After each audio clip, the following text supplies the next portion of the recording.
Hello, friends. Today I'm going to tell you a true story, a journey full of drama, tears, and costly life lessons.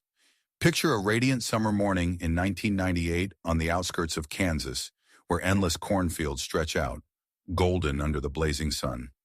Dusty red dirt roads kick up clouds of grit every time an old pickup truck roars by, leaving thin trails of white smoke that dissolve into the air. The wind whistles through ancient oak trees, blending with the cheerful chirping of sparrows, creating a peaceful yet harsh country symphony. In the middle of this scene sits a rickety little wooden house, isolated along a narrow path leading into the cornfields. The white paint has faded and peeled, streaked with cracked patches, while the red-tiled roof, covered in green moss, creaks with every strong gust. Out front, an old armchair with tattered floral upholstery silently soaks up the early rays of sunlight.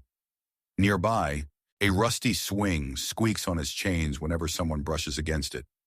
This is where Emily Harper, our main character, grew up in a world both familiar and alien, where her childhood was stained by wounds that would never heal. That day, Emily was just 6 years old, standing on the porch, her small bare feet caked with red dirt, her bright blue eyes sparkling like the Kansas sky, gazing into the distance. She wore an old cotton dress, once pale blue but now faded to gray, its hem frayed from snagging on thorns during her romps through the fields. Her messy blonde hair, loosely tied with a faded red ribbon, fluttered in the breeze. In her hands she clutched an old rag doll with dull button eyes and loose limbs where the stitching had come undone. It was her only toy, something her mother, Jessica Harper, had picked up at a flea market years ago, one of the rare times she spent money on anything for her daughter. Emily looked up at the sky, where white clouds drifted lazily, and gave a faint smile. She didn't know that this peaceful moment was just a fleeting shadow before the storm of life would crash in, tearing her childhood to pieces. Emily was born into a family where the word happiness had no place from the moment she let out her first cry. Her father, Tom Harper, was a construction worker from Texas, tall, rugged, with sun-weathered skin and rough, scarred hands from years of hard labor on job sites. He had short black hair, deep brown eyes that were cold and distant, and a gravelly voice that rumbled like the engine of the truck he drove. Tom was a free spirit, unbound by ties, always carrying the faint scent of Camel cigarettes and motor oil on his worn leather jacket, which he never parted with. Her mother, Jessica Harper, was a West Kansas girl, beautiful but fragile, like a wildflower in the fields. She had shoulder-length, glossy brown hair, pale blue eyes tinged with sadness, and a rare smile that hid nameless pain. Jessica had once been the pride of her small town, with her gentle beauty and a voice soft as a breeze. But the harshness of life had worn away her youth, leaving early wrinkles on her face and eyes clouded from too much whiskey. Tom and Jessica met on a frigid winter night at the Dusty Rose, a run-down roadside bar where dim yellow lights glowed over scratched wooden tables and the air reeked of cheap beer. Tom, working a nearby construction job, walked in wearing faded jeans and muddy leather boots. Jessica, waiting tables in a worn green apron, brought him an ice-cold Budweiser. They struck up a conversation, laughed, and a whirlwind romance sparked amid beers and clumsy flirtations. That night, in a drunken haze, they crossed a line, and 9 months later, Emily was born, the unintended result of a reckless moment neither had planned for. But their love wasn't strong enough to hold them together. When Emily was just 5 months old, Tom left. It was a freezing winter night, the wind howling through the cracks in the wooden walls, making the oil lamp on the kitchen table flicker. Jessica later recounted hearing the roar of a truck engine in the dead of night, a piercing sound that shattered the silence. She rushed to the door, barefoot and trembling, on the icy floor, just in time to see the red tail lights of Tom's beat-up Ford F-150 fade into the darkness. He left no note, no explanation, just his worn leather jacket hanging limply on a hook in the corner, a silent goodbye. He went back to Texas, resuming his wandering life, leaving Jessica and the baby girl he'd never even held. Now a single mother, Jessica became a quiet shadow in the little wooden house. She took any job she could to survive, waiting tables at the local dusty diner, where the smell of sizzling grease from cornbread and bacon clung to her apron. Picking corn for hire during harvest season, her hands bloodied from the stalk's sharp edges, even washing clothes for the wealthier families in town, bowing her head under the scornful gazes of rich housewives. But her struggles didn't end with hard work. Emily was too young to understand, but as she grew, she began to see that her mother wasn't just a pitiful single mom. She was a woman living recklessly, chasing fleeting flings with all sorts of men to fill the void in her heart. One winter afternoon when Emily was 8, as the bone-chilling Kansas cold swept across the fields, she sat curled up on the old armchair in the living room. The floral upholstery was worn thin, and the lumpy springs squeaked with every move. Her small hands clutched the rag doll for warmth, her fingers trembling from the cold. Through the foggy window, Emily saw her mother outside, laughing brightly with a strange man. He wore a shiny black leather jacket and a battered cowboy hat, carrying a heavy brown paper bag, undoubtedly filled with the cheap whiskey Jessica loved more than a decent meal. Jessica had on a torn red sweater and muddy high boots, her brown hair a tangled mess in the wind. They embraced, and then her mother pulled him inside, ignoring the curious stare of Mrs. Smith, the neighbor across the street, peeking from behind white lace curtains in her red brick house a few yards away. That night, Emily lay on her little bed in the corner, the thin mattress sagging and smelling of mildew from rain leaking through the roof. She heard her mother's giggles mixed with the stranger's heavy breathing, sounds echoing through the thin wooden walls like knives stabbing into her tender heart. Emily pulled the scratchy wool blanket, worn so thin the white batting peeked through, over her head, pressing her hands to her ears to block out the frightening noises. But they pierced through, searing into her soul, leaving invisible scars she wouldn't recognize until much later. Men came and went like breezes through the cornfields. Some stayed a few days, like Hank the mechanic with his wild hair and the stench of motor oil. Others just one night, like the nameless cowboy with snakeskin boots and a raspy laugh. None stayed long enough to be a father to Emily, but each left her with a growing sense of emptiness and shame. Neighbors started whispering, calling Jessica the loose widow, the town vixen. Their cruel words didn't just target her mother, they followed Emily like a dark shadow. At Wheatfield Elementary, her classmates sneered at her, whispering behind her back, "That's Jessica's kid, the tramp's daughter. She'll probably turn out just like her." Once, during an art class assignment to draw a family portrait, Emily sat quietly in the corner. Mrs. Thompson, the middle-aged art teacher with curly blonde hair and round glasses, had given the task. Emily wore a faded green t-shirt, her small hands trembling as she held a pencil over blank paper. She drew her Grandma Martha, a frail woman with white hair and gentle brown eyes, standing by an old wooden kitchen table. She drew Jessica, with messy brown hair and a forced smile, next to a golden cornfield.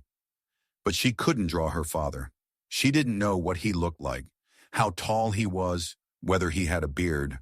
All she knew was that he'd left, and it made her feel like a broken piece in the perfect family pictures of her classmates. Like Tommy's drawing of his parents and brother beaming beside a red truck, or Jenny's picnic scene with her family of 4 by a lake. When Mrs. Thompson passed by, she bent down to look at Emily's drawing and softly asked, "Why didn't you draw your dad, Emily?" The little girl lowered her head, her voice barely a whisper. "I don't know what he looks like, ma'am." Mrs. Thompson sighed, resting a hand on her shoulder, but saying nothing more. The pity in her teacher's eyes made Emily shrink further, a lump of shame rising in her throat. Amid the nightmare of her childhood, Grandma Martha was Emily's only guiding light. Martha was a thin woman, barely 5 feet tall, with snow-white hair tied back with a cheap plastic clip. Her deep brown eyes carried years of hardship but softened whenever she looked at her granddaughter. She wore simple long dresses, usually gray or earthy brown, patched together from scraps, her feet in worn-out rubber sandals. Her house, just steps from Jessica's, was an even smaller wooden shack painted a faded brown, its rusty tin roof rattling in the rain. In front was a tiny vegetable garden where she grew tomatoes, pumpkins, and a few lettuce plants, next to a makeshift chicken coop with 3 old hens that occasionally laid small eggs. Martha wasn't rich, but she had a big heart, always ready to embrace Emily whenever she needed it. On nights when Jessica brought men home, Emily would run to her grandma's, barefoot on the cold ground, tears streaming down her rosy cheeks. Martha never asked much, just quietly opened the creaky wooden door, pulled Emily into her arms, and stroked her blonde hair with calloused hands, whispering, "Don't cry, sweetheart. Grandma's here." Then she'd stoke the small wood-burning fireplace, the warm orange glow dancing on the walls, and cook Emily a bowl of hot corn soup. The sweet aroma of fresh corn, mixed with a pinch of salt and melting butter, filled the kitchen, chasing away the chill in the little girl's heart. The chipped white ceramic bowl wasn't much, but to Emily it was the best meal in the world because it held her grandma's unconditional love. But even Martha couldn't stop the growing cracks in their family. One spring afternoon when Emily was 10, as bright yellow wildflowers bloomed across the fields, she watched her grandma argue fiercely with Jessica. Martha stood at Jessica's door, wearing a threadbare gray coat, hands on her hips, her voice trembling with anger. "Jessica, you've got to stop. Don't you see how much she's suffering? Do you want her to grow up like you?" Jessica leaned against the doorframe in a skimpy red dress, a half-burned Marlboro in hand, smirking. "Don't lecture me, Mom. How I live is my business. She'll figure it out when she's older." Smoke curled from her lips, forming fragile rings that drifted into the breeze. Emily hid behind the wooden door, her heart pounding. She didn't want her grandma to be upset, but she didn't dare speak up. She knew her mother wouldn't change. Jessica was trapped in a spiral of petty desires, lost in drunken nights with men who never remembered her name. Martha trudged back home, her frail shoulders trembling with helplessness. Emily ran after her, hugging her from behind, whispering, "Don't be mad at Mom, Grandma. I love you so much." Martha just sighed, stroking her hair. "I love you too, Emily, but I don't know how to save your mom anymore." When Emily was 12, a major event marked the final fracture in her small family. Jessica decided to remarry, this time to Carl Wilson, an Oklahoma truck driver with tanned skin, a tall but slightly hunched frame, salt and pepper hair falling over his forehead, and a gravelly voice like a diesel engine. Carl wasn't a bad man, but he wasn't good either. His gray eyes were bloodshot from drinking, and his rough hands gripped a Bud Light more often than they held anyone. He loved booze, gambling at the small casino on the edge of town, and sometimes beating Jessica when he came home broke, leaving purple bruises on her pale arms. Their wedding took place on a May afternoon in 2010 at St. Mary's, a small church in the town center. The red brick building was weathered, its steeple bell chiming every hour, the long wooden pews polished by time. Only a handful attended, mostly Carl's drinking buddies from the Dusty Rose and a few distant relatives of Jessica's that Emily had never met. Jessica wore a cheap white wedding dress from Walmart, its lace trim frayed and yellowing, her silver heels glinting but pinching her feet. Carl sported an old black suit, a wrinkled white shirt, and a crooked tie, holding a beer bottle instead of a groom's bouquet. Emily stood silently in a corner of the church, wearing an old white dress Martha had patched from scraps, her small hands clutching the hem in nervousness. When Jessica emerged from the back room, her brown hair loosely curled, lips painted bright red, Emily suddenly ran to her, clinging to her legs and sobbing, "Mom, don't go! I don't want you to go with him!" Tears splashed onto the polished wooden floor, glinting under the stained glass light. Jessica bent down, prying her hands off, her voice icy. "Stop making a scene, Emily. I've got to live my life." Martha and Jessica's younger brother Daniel, a skinny 25-year-old with messy brown hair and blue eyes like his mother, had to pull Emily back, holding her as Jessica climbed into Carl's old truck, decorated with cheap white ribbons. That night, Emily cried herself to exhaustion in Martha's arms on the little bed in her grandma's room. The old wooden frame creaked with every shift, the thick wool blanket smelling faintly of tobacco from Martha's fireside smoking. She couldn't understand why her mom chose Carl, a rough, strange man, over staying with her. Martha stroked her hair, whispering, "Sleep, sweetheart. It'll be okay." But they both knew it was an empty comfort. From then on, her family changed forever. Jessica and Carl moved into a rundown trailer a few miles away, painted a peeling pale blue, its front yard overgrown with weeds, an old rusty truck parked crookedly to the side. Emily stayed with Martha in the familiar little wooden house, where the smell of corn soup and the crackle of the fireplace became her only solace. A year later, Jessica gave birth to Lily, Emily's half-sister.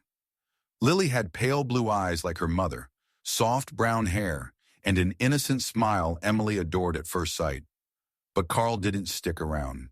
He left when Lily was 2, after losing big at the casino, leaving Jessica a single mom again with 2 kids.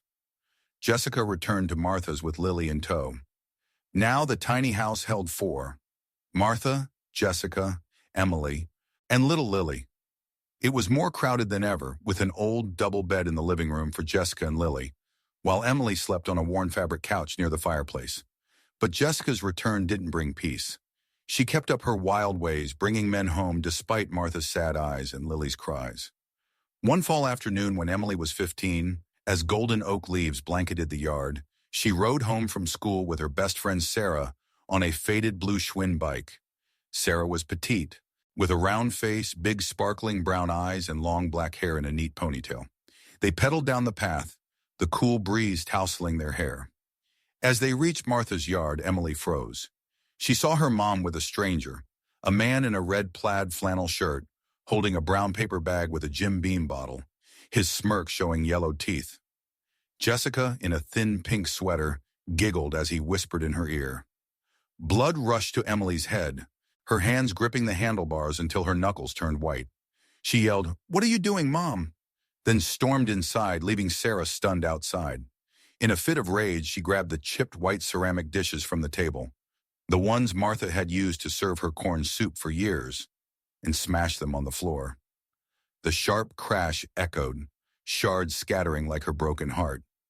Jessica rushed in, face flushed with anger. "What the hell are you doing, Emily? Who said you could break stuff?" Emily screamed, tears streaming. "Tell me!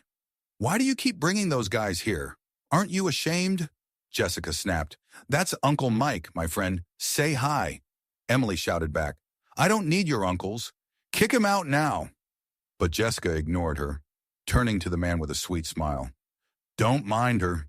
She's stubborn." Mike shrugged, chuckling. "No big deal. Just a kid." Helpless, Emily's tears rolled down her cheeks. She ran to Martha's, burying herself in blankets on the old couch, sobbing. "Grandma, why is she like this? I hate her. I hate him." Martha sat beside her, her rough hands stroking Emily's hair, sighing. "It breaks my heart, Emily. She's like that, and I don't know what to do. But I love you. You've got to be strong." By 17, Emily was a junior at Wheatfield High, a weathered red brick school in town with a cracked basketball court and hallways smelling of old paint. Gossip about her mother grew louder, cutting into her pride like sharp knives. Neighbors muttered as she passed, "That's Jessica's kid, the tramp's daughter. She'll end up just like her." Classmates sneered. Once, a boy named Billy yelled across the schoolyard, "Emily, who's your mom bringing home tonight?" The laughter stung like salt in a wound. One winter evening, as wind whistled through the window cracks, flickering the oil lamp on the kitchen table, Emily ate corn soup with Martha in the tiny kitchen. The fireplace's orange glow danced on the walls, lighting Martha's gaunt face and Emily's sad blue eyes. She set her metal spoon down, saying, "Grandma, I'm going to college in a big city. I can't stand this house anymore." Martha stopped stirring the pot, looking up with worry. "Where are you going?" Emily replied firmly. "New York, Grandma. I want to get out of here." Martha was silent, her eyes welling up. Then she nodded. "All right, study hard. I'll support you." Emily hugged her tight, feeling the warmth of her grandma's calloused hands, the woman who'd sacrificed everything for her. She closed her eyes, picturing New York, a city of dazzling skyscrapers where she could start over, free from her mother's shadow and the town's cruel whispers. With that resolve, Emily applied to New York University, NYU, for graphic design, a dream she'd nurtured while sketching at Martha's old desk. She studied day and night, hunched over a small wooden table by the window under the faint glow of a thrift store lamp. Late nights, she drew cityscapes, tree-lined streets, towering buildings, where she believed freedom awaited. In the summer of 2014, after graduating high school with honors, Emily told Jessica about her plan to go to New York for college prep. Jessica, lounging on the worn armchair with a cold Bud Light, nodded instantly. "Fine, go. I'll call Daniel to help you out." Daniel, Jessica's youngest brother, was now 29, living in Queens, New York, working as a mechanic in a small garage. With messy brown hair, blue eyes like his mom, and a kind smile, he always put Emily at ease. Excited, Emily biked to Sarah's, her best friend since elementary school, her rock through tough times. Sarah's house, a simple white wooden home with a green tiled roof a few blocks from Martha's, had a front yard full of bright sunflowers. Sarah, with her round face, big brown eyes, and long black ponytail, wore a white t-shirt with a small flower print, clutching an old textbook as Emily burst in.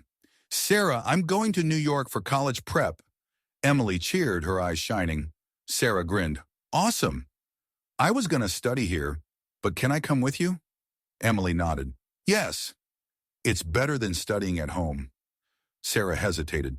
"But it's expensive, and my family's not rich." Just then, Sarah's mom, Linda, a middle-aged woman with brown hair and a low bun and rough hands from farm work, stepped out of the kitchen, wiping flour off her green apron. She smiled. "Go study, honey. I'll manage. You two look out for each other." Emily called Daniel, asking if Sarah could stay too. He laughed over the phone. "Sure, there's room for both. Come on up, I've got you," Sarah squealed, hugging Emily. "Yes, I'm really going to New York." Arm in arm, they dreamed of the future, unaware that New York wasn't just a paradise of dreams. It was a gateway to deadly temptations. In August 2014, Emily and Sarah arrived in New York after a long bus ride from Kansas. They stepped out of Port Authority into bustling Manhattan, where yellow taxi horns blared nonstop. Emily gazed up at skyscrapers glowing with neon. Empire State Building's lit spire like a beacon. Times Square's giant billboards flashing in every color. The smell of hot pretzels from street carts mingled with exhaust and expensive perfume, painting a vivid, overwhelming picture.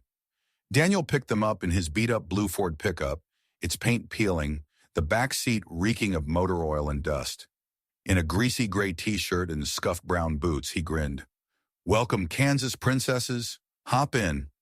His apartment in Queens was in a 3-story red brick building, its rusty iron stairs creaking with every step. The small, cozy place had a worn brown leather sofa, a scratch wooden coffee table, and a tiny kitchen with a humming old fridge. The faint smell of motor oil from Daniel's garage downstairs mixed with the cheap coffee he brewed each morning. Emily and Sarah shared a small room with 2 single beds pushed together, thin mattresses covered with faded blue cotton blankets. A cheap wooden desk sat by the window, overlooking Queens' lively streets, bodegas and hot dog carts below.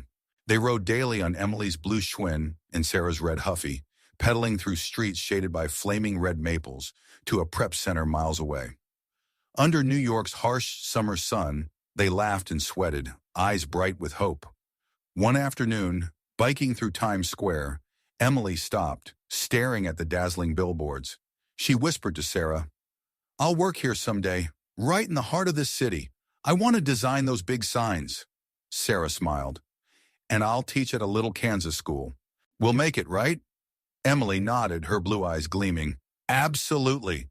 But New York's light wasn't all glamour. It hid deadly temptations Emily couldn't foresee. One evening, as she and Sarah ate a simple dinner of deli ham sandwiches and fries in Daniel's apartment, the phone rang. It was Jessica, her voice choked over the speaker. "Emily, Grandma's really sick in the hospital. Can you come back?" Emily panicked, dropping her sandwich, hands shaking. "How's she doing?" "Mom?" Jessica's voice broke. "Pneumonia. She'll be in for weeks. Focus on studying. Me and Daniel will handle it." Emily sobbed, tears falling onto a crumpled napkin. She wanted to rush to Kansas, but her NYU exam was weeks away.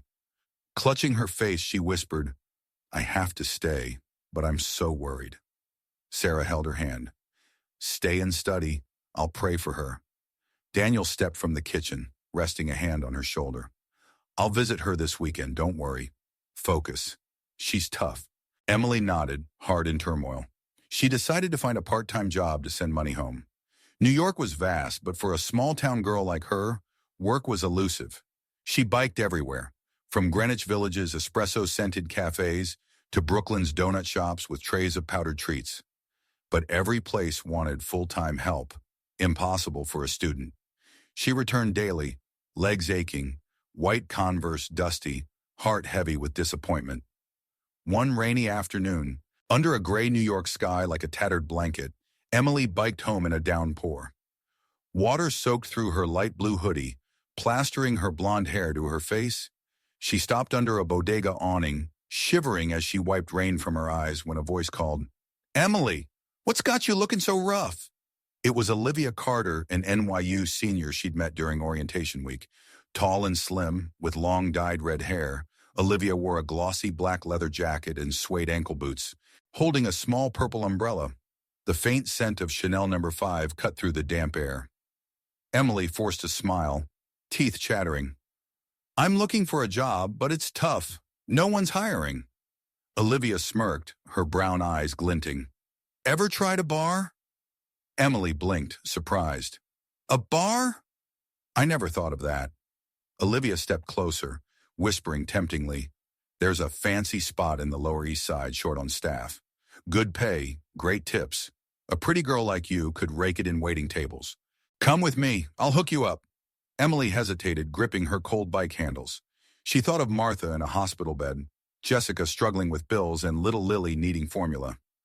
Olivia's sparkling eyes and the promise of quick cash swayed her. She nodded. "Okay, I'll go." Olivia grinned, patting her shoulder. "Smart girl. I'll take you tomorrow. Go warm up.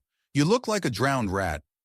That night, Emily lay in her small bed at Daniel's, wrapped in a thin cotton blanket, heart racing with anticipation. She pictured the bar, a strange place with dim lights, pulsing music, and rich people she'd only seen on TV. She didn't know that stepping through its doors wouldn't just bring money. It would open a world of temptation where she'd lose herself bit by bit. The next morning, as the faint dawn light filtered through the thin curtains of Daniel's small apartment in Queens, Emily woke up with a mix of excitement and anxiety. She lay on the single bed pushed against the wall, the thin, sagging mattress creaking with every turn, a faded light blue cotton blanket wrapped around her slender frame. Beside her, Sarah was still fast asleep, her long black hair spread across the pillow, her steady breathing filling the quiet room. Emily sat up, her bare feet touching the cold wooden floor, her sleepy blue eyes gazing out the small window. Outside, the Queen Street was already coming to life. The rumble of delivery trucks, the clatter of an old flower vendor's cart, and the scent of toasted bread from the corner deli wafting through the air. Today was her first day working at the bar Olivia had recommended. She stood in front of the small mirror hanging on the wall, its edge cracked in a long, jagged line, reflecting her youthful but anxious face. Her messy blonde hair was tamed with an old pink plastic comb she'd brought from Kansas, a childhood keepsake.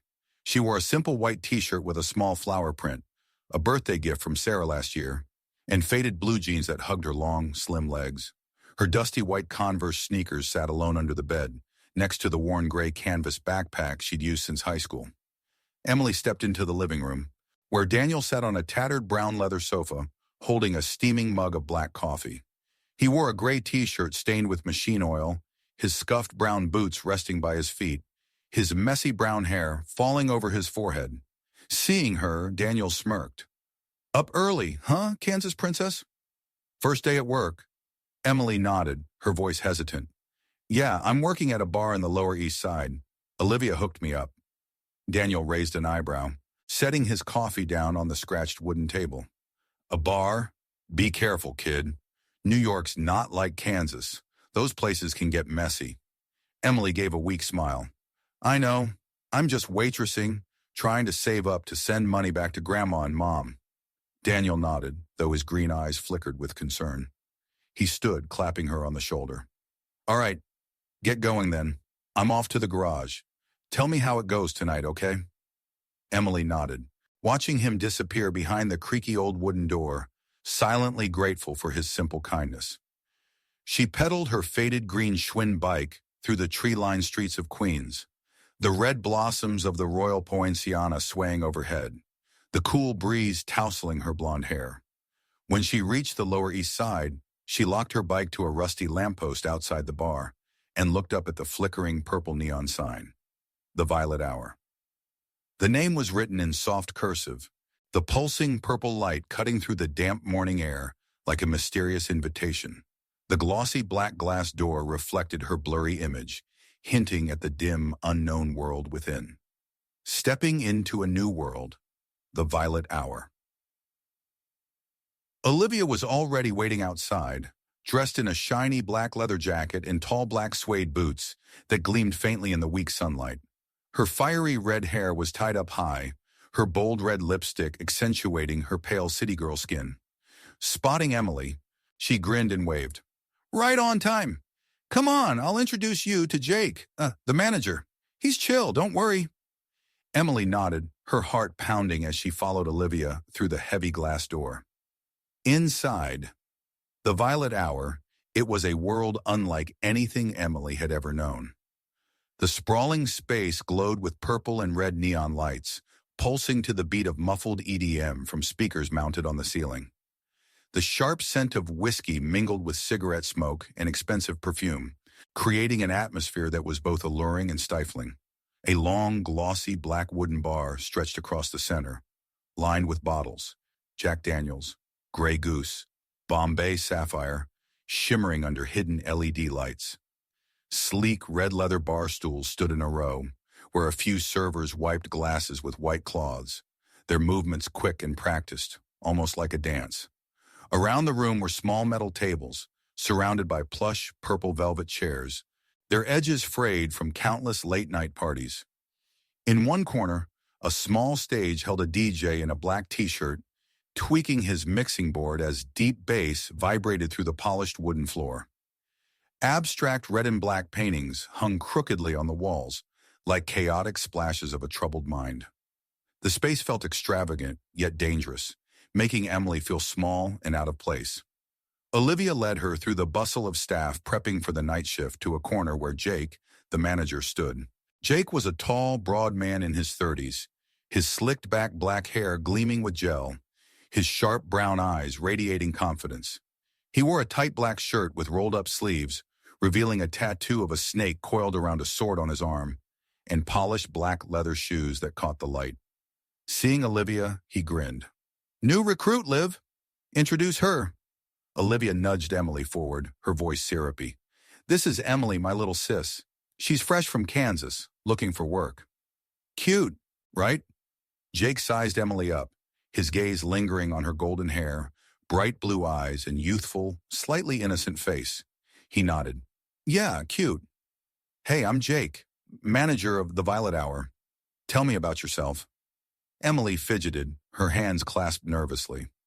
I'm Emily Harper, a freshman at New York University. I'm from Kansas, just trying to make some extra cash." Jake chuckled, his deep laugh cutting through the music. "That Midwest accent's sweet. Kansas, huh? That's far. All right, you're on as a server. Night shift 6 p.m. to midnight. $15 an hour, keep your tips. Do well, and I'll toss in a bonus. Start tomorrow, yeah?" Emily nodded, relief washing over her. "Yes, thank you, Jake." He clapped her shoulder a bit too hard, making her step back. "Good. Olivia'll show you the ropes. Don't sweat it. Everyone's clumsy at first." Olivia grabbed her hand, whispering, "See? Easy. Let's check out your workspace." They walked past the bar, where a server named Mia, short pink hair, heavy eyeliner, mixed a cocktail. Mia glanced at Emily and smirked. "Newbie? Good luck. This place isn't for good girls." Emily forced a smile, unsure how to respond. First day on the job, lights and early temptations. The next evening, Emily stood in front of the mirror in Daniel's apartment, prepping for her first shift. She wore the bar's uniform Olivia had given her, a tight black t-shirt with the purple Violet Hour logo, black skinny jeans, and simple black sneakers. Her blonde hair was tied up with a black scrunchie, her blue eyes accented with a touch of mascara borrowed from Sarah, highlighting her natural beauty. Sarah sat on the bed, watching her with worry. You sure about this, Emily? Bars can be dangerous. Emily smiled, patting her friend's shoulder. I'll be fine. The money's for Grandma. Don't worry. She biked to the Violet Hour, under New York's pitch-black sky, the faint yellow streetlights illuminating the bustling Lower East Side. Stepping inside, the place was packed. Men in sleek black suits, women in glittery short dresses, raucous laughter blending with the clink of glasses.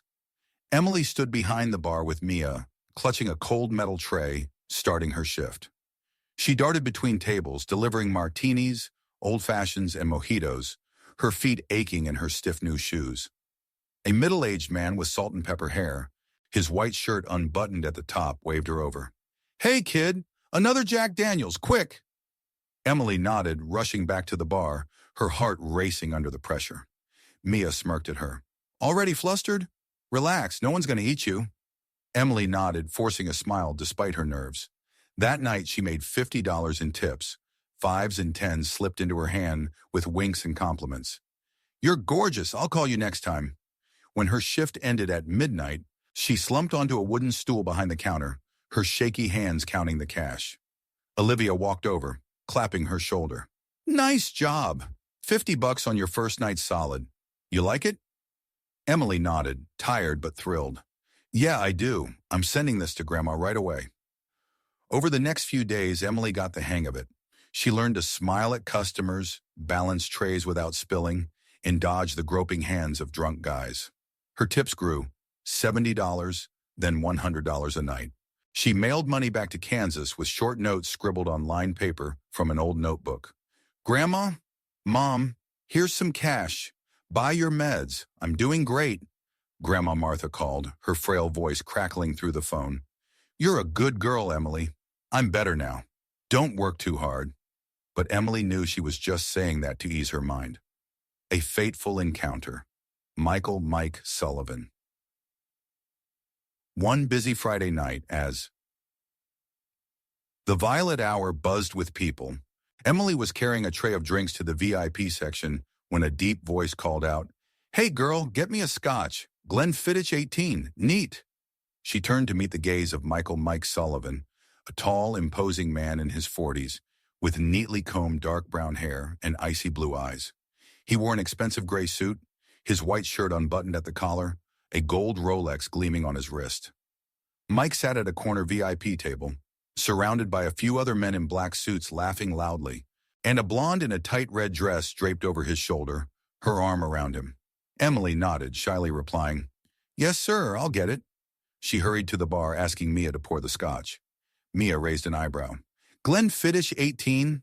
That's Mike Sullivan, big shot real estate guy from Manhattan. Loaded, but watch out. He's no saint. Emily nodded, not thinking much of it, just focused on serving like any other day. When she brought the scotch back, Mike looked at her, a slight smile tugging at his lips. Thanks, kid. You new here? You look unfamiliar. Emily nodded, setting the glass on the glossy wooden table. Yeah, I've only been here a few weeks. Mike took a sip, his eyes never leaving her. What's your name? Emily, sir. He nodded, his voice low. Emily, sweet name. Next time I'm here, you serve me, all right? This is good. He slipped a $50 bill into her hand, his calloused fingers brushing her soft palm, sending a shiver through her. From then on, Mike became a regular. Every Friday night, he'd show up, order his Glenfiddich 18, and ask for Emily. He tipped generously, $50, then $100, along with compliments. You're the prettiest girl here, you know that? Emily smiled awkwardly, unsure how to respond, but she grew used to his presence. Mike had a magnetic charm, sharp features, a confident smile, and the faint scent of Creed Aventus cologne whenever he leaned close. He told her about his Manhattan real estate ventures, million-dollar penthouses and lavish trips to Vegas or Miami. To Emily, a girl from small-town Kansas who'd never left home, his stories were like a dream world. First love, romance, and temptation. One rainy October night, as Emily finished her shift, Mike waited for her outside.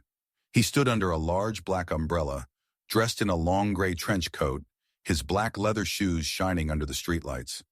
Seeing her step out, he called, Emily, hop in. I'll drive you home. It's pouring. She hesitated, eyeing the sleek black Mercedes-Benz S-Class parked nearby, its windows fogged with rain. She shook her head. No thanks, I've got my bike. Mike laughed. A bike in this rain? You'll get soaked. Come on, I won't bite. After a moment's pause, Emily nodded, leaving her bike at the bar and climbing into his car. Inside, the luxurious leather scent mixed with his cologne, the soft black seats enveloping her like a warm hug. Mike turned on jazz from the Bose speakers, Frank Sinatra's low voice blending with the patter of rain on the windows. He drove through Manhattan's glowing streets asking, "Where do you live?" "I'll drop you off." Emily replied softly, "Queens, near the Flushing station." Mike nodded, saying nothing more, though his eyes occasionally flicked to her in the rearview mirror. On the drive, he told her about his Brooklyn childhood, the tough days before he made it big in real estate. "I was like you once, nothing to my name, but when opportunity came, I grabbed it and now I've got everything," he said, his voice steady. Emily listened, quietly admiring him. When they reached Daniel's apartment, Mike turned to her, his gaze intense. "You're special, Emily. I like talking to you. How about I pick you up for dinner tomorrow?" She hesitated, but his warm smile won her over. "Okay, sure." That night she lay in bed, her heart racing as she thought of Mike. He was nothing like the rough men her mom brought home in Kansas. He was polished, wealthy, and seemed to genuinely care. She closed her eyes, dreaming of a glamorous life with him, unaware it was the start of a nightmare. The next day, Mike picked her up in his glossy black Mercedes and took her to Le Bernardin, an upscale restaurant on the Upper East Side. The place glowed with soft golden light, wooden tables draped in white silk, and oil paintings on brown brick walls. Emily wore a simple black dress borrowed from Olivia, her low heels making her wobble as she walked. Mike, in a navy suit, held a glass of red wine and smiled at her. "You look beautiful, like a muse."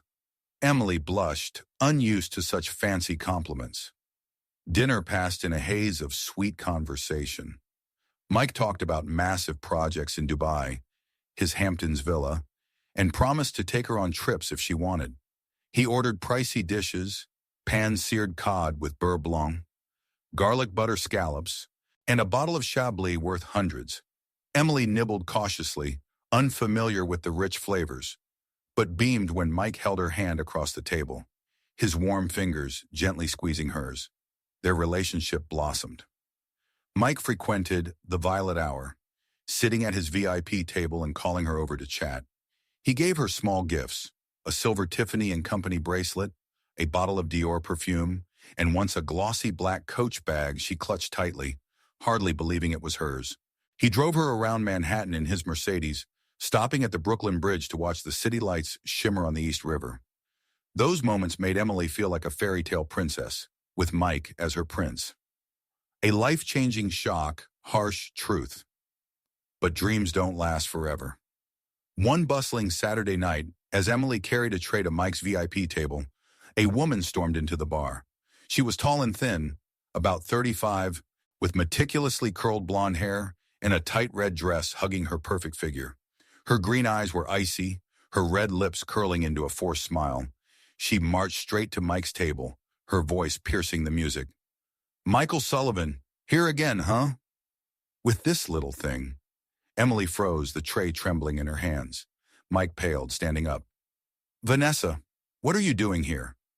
The woman, Vanessa, sneered, pointing at Emily. "What am I doing here? I'm your wife, and I want to know who this girl is." Emily felt the blood drain from her face, her legs turning to stone. She stammered, "Wife? Your wife?" Vanessa turned to her, eyes blazing. "That's right, kid. I'm Vanessa Sullivan, and he's my husband. Did you think he actually loved you? How naive." Mike tried to pull Vanessa outside. "Calm down, I'll explain." But she yanked free, lunging at Emily and grabbing her hair, screaming, "You little tramp, trying to steal my husband?" Emily panicked, the tray crashing to the floor, glass shattering in a deafening burst. Vanessa slapped her hard, the sound echoing as the bar fell silent, all eyes on them. Emily stumbled back, her cheeks stinging, tears spilling uncontrollably. Jake rushed over, pulling Vanessa off. "Chill out, lady. I'm calling security," Vanessa shrieked. "Go ahead. I want the world to know what she is." Mike stood there, head bowed, avoiding Emily's gaze. Vanessa turned on him, yelling, "You're done, Michael. I'm divorcing you, and I'll take every penny." Then she stormed out, leaving Emily kneeling amid broken glass and curious stares. Shaking, Emily stood, tears streaming down her face. She looked at Mike, her voice breaking. "You're married. Why didn't you tell me?" He sighed, his tone low. "I'm sorry, Emily. I didn't want to hurt you. Vanessa and we haven't been happy for a long time." But his words couldn't soothe her pain. She screamed, "You lied to me. I thought you loved me." Then she ran out, leaving Mike standing there, helpless. Downward spiral, from shattered dreams to darkness. That night, Emily biked home in the freezing rain, water mixing with tears, soaking through her hoodie. She burst into Daniel's apartment, collapsed into her room, and sobbed under the blanket. Sarah rushed in, hugging her. "Emily, what's wrong? What happened?" Choking on her words, Emily explained, "He's married, Sarah. I was so stupid. I thought he loved me." Sarah stroked her hair, soothing her. "It's not your fault. He's a jerk. Don't blame yourself." But that shock changed Emily forever. She dropped out of her NYU entrance exams, her college dreams now unreachable. She quit the Violet Hour for a few weeks, but Grandma Martha's medical bills and Lily's needs forced her back. This time, she wasn't the naive girl she'd been. She accepted offers from wealthy patrons, men willing to pay for her company, to drink with them. She started wearing shorter dresses, heavier makeup, and faking smiles despite her broken heart. One night, an older man, Henry Grayson, around 60, white-haired in an expensive brown suit, called her to his VIP table. Henry, a retired real estate mogul, was rich and lonely. He looked at her, his voice soft. "You're gorgeous, kid. Sit with me a bit?" Emily nodded, sitting beside him, sipping the red wine he poured. He slipped her $200, whispering, "You're worth more than this. Be my girl, I'll give you everything." Emily forced a smile, not answering, but deep down she knew she'd stepped onto a path with no return. Henry provided for her a small Brooklyn apartment with red brick walls, polished wood floors, and big windows overlooking a busy street. He bought her designer dresses, red Louboutin heels, and a brand new iPhone she'd never dreamed of owning. But every time his wrinkled, liver-spotted hands touched her, gripping her tightly, Emily felt disgust for herself. In the mirror, she saw a stranger, empty eyes, red lipstick, and a fake smile. She lived in torment, terrified her past would surface. One night, as Henry slept on the king-size bed under white silk sheets, Emily stood by the window watching rain streak the glass, tears rolling down her cheeks. She whispered, "Who am I? What have I become?" But she had no answer. Part 3, From the Abyss of Darkness to the Light of Hope. Introduction. Life in the Brooklyn apartment, a world of luxury and emptiness. On March 15, 2015, the faint spring sunlight of New York crept through the thin white silk curtains hanging by the large window of a small apartment in Williamsburg, Brooklyn. The apartment sat on the third floor of an old red brick building, its facade mottled with green moss from years of rain and wind, its rusted iron window frames creaking whenever a gust swept through the cobblestone street below, lined with flower carts and the honking of yellow taxis. The pale golden light spilled onto the glossy oak floor, casting hazy reflections on the exposed red brick wall where 3 abstract oil paintings hung, blotches of blue, yellow, and red swirling chaotically like the troubled soul of an unknown artist. Henry Grayson had bought them from a Soho gallery for hundreds of dollars each. Emily Harper awoke on the king-size bed in the middle of the bedroom, the smooth white silk sheets clinging to her slender frame, faintly scented with Chanel No. 5, the perfume Henry liked her to spritz every night before he arrived. The bed's dark walnut frame was polished so meticulously she could see her reflection in its surface, its headboard upholstered in soft brown leather with fine stitching.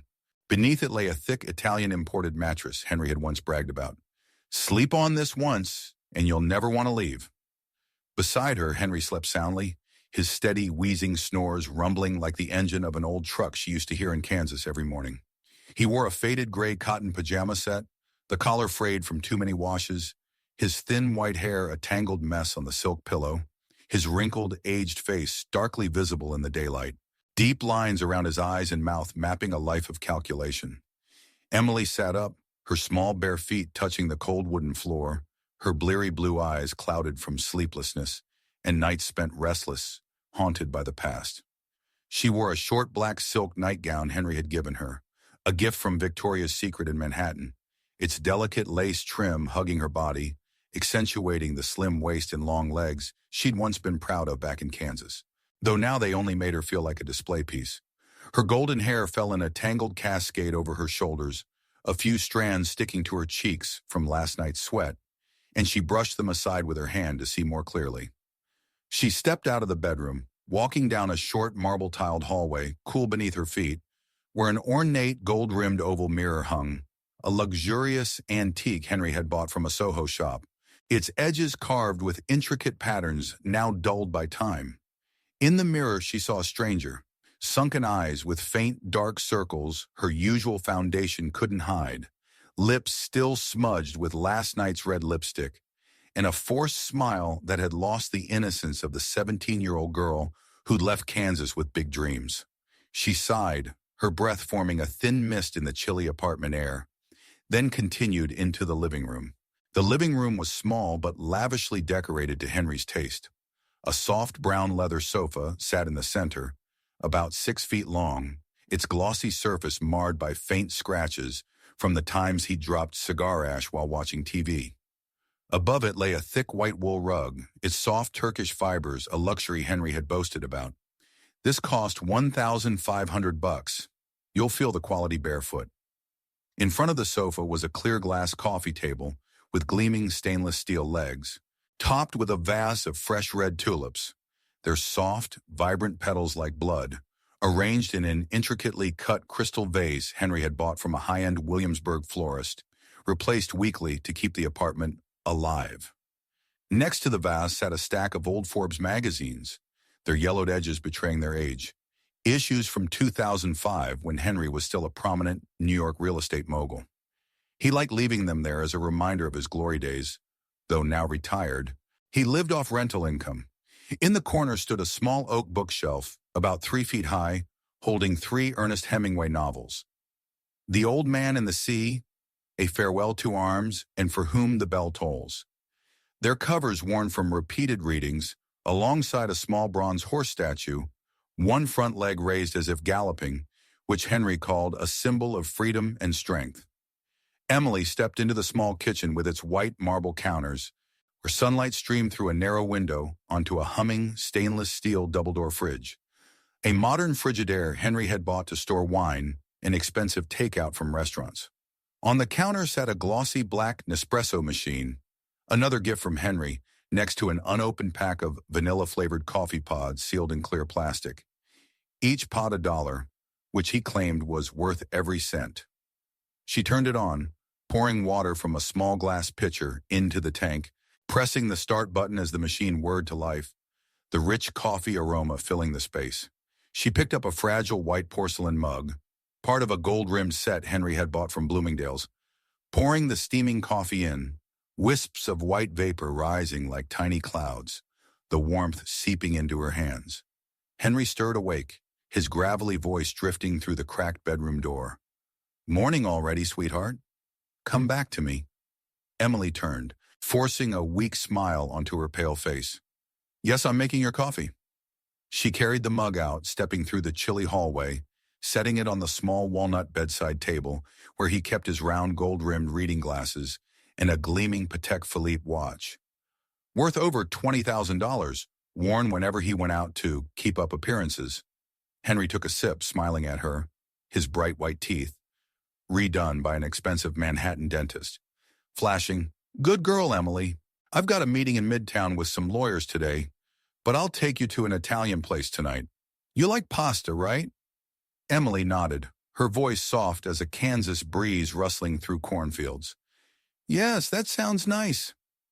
Henry got up, slipping into a tailored dark brown suit from an Upper East Side bespoke tailor, a deep red silk tie knotted in a precise Windsor, his polished black leather shoes clicking on the hardwood as he crossed the living room. He grabbed his sleek, black leather briefcase, the fresh scent of new leather wafting from it, then turned to kiss her forehead with dry lips. I'll be back early. Stay home and behave. It's cold out. Emily nodded, watching his figure disappear behind the white-painted wooden door, the lock clicking shut like a sound marking the end of another day in this stifling life. When Henry left, Emily sank onto the brown leather sofa, her hands cradling her face, silent tears dripping onto the white wool rug, staining it with small, spreading blotches. She loathed herself, a 19-year-old living off a 60-year-old man's money, trading her body for the luxuries she'd once dreamed of while sitting on her Kansas porch, gazing at golden cornfields under the sun. She opened the rose gold iPhone 6 Henry had bought her, its cool metal gleaming, the retina screen glowing, scrolling through text from Sarah. Emily, you okay? It's been ages. I'm worried. Come to Manhattan this weekend. But she didn't dare reply. Terrified Sarah, her best friend, now a community college grad working at a Manhattan bank, would uncover the truth, that she was no longer the innocent girl dreaming of becoming a designer, but a shell surviving on men's money. She set the phone on the glass table, the faint clink of metal on glass echoing, then stared at the red tulips in the vase. Their soft, blood-red petals were beautiful, but to her, they symbolized captivity, lovely on the outside, rotting within. She whispered, her voice choked. What am I even living for? For Grandma? For Lily? Or just to please him? No one answered, only the wind whistling through the rusted iron window frames outside. A fallen life under Henry's provision and other men. After the shock with Michael Mike Sullivan, a real estate tycoon who deceived her with sweet promises of love, only for his wife Vanessa to confront her in a jealous rage at the violet hour. Emily had abandoned her NYU dreams and stepped into the world of being a kept woman. Henry Grayson was the first to provide for her, but he wouldn't be the last in a string of wealthy men who'd passed through her life, leaving money and indelible scars on her soul. Henry was a retired real estate businessman who'd once owned a slew of upscale apartments in Manhattan and Brooklyn, a Hamptons vacation home he claimed was the best on Long Island, and a towering reputation in New York's real estate scene from the 90s. Tall but slightly stooped with age, his thin white hair was always neatly combed, with a small silver comb he kept in his suit pocket. His cloudy brown eyes peering through round gold-rimmed glasses he wore to read papers or sign deals. His smile was kind, but his gaze calculating, his warm, deep voice carrying the authority of a man who'd once run a multi-million-dollar empire. He wore bespoke suits from Manhattan tailors, polished black leather shoes gleaming with fresh wax, and a faint whiff of Cohiba cigars clung to his coat whenever he entered the apartment. Emily met Henry on a frigid December night in 2014 when New York's bone-chilling cold swept through the Lower East Side streets where the violet hour glowed with purple neon in the dark.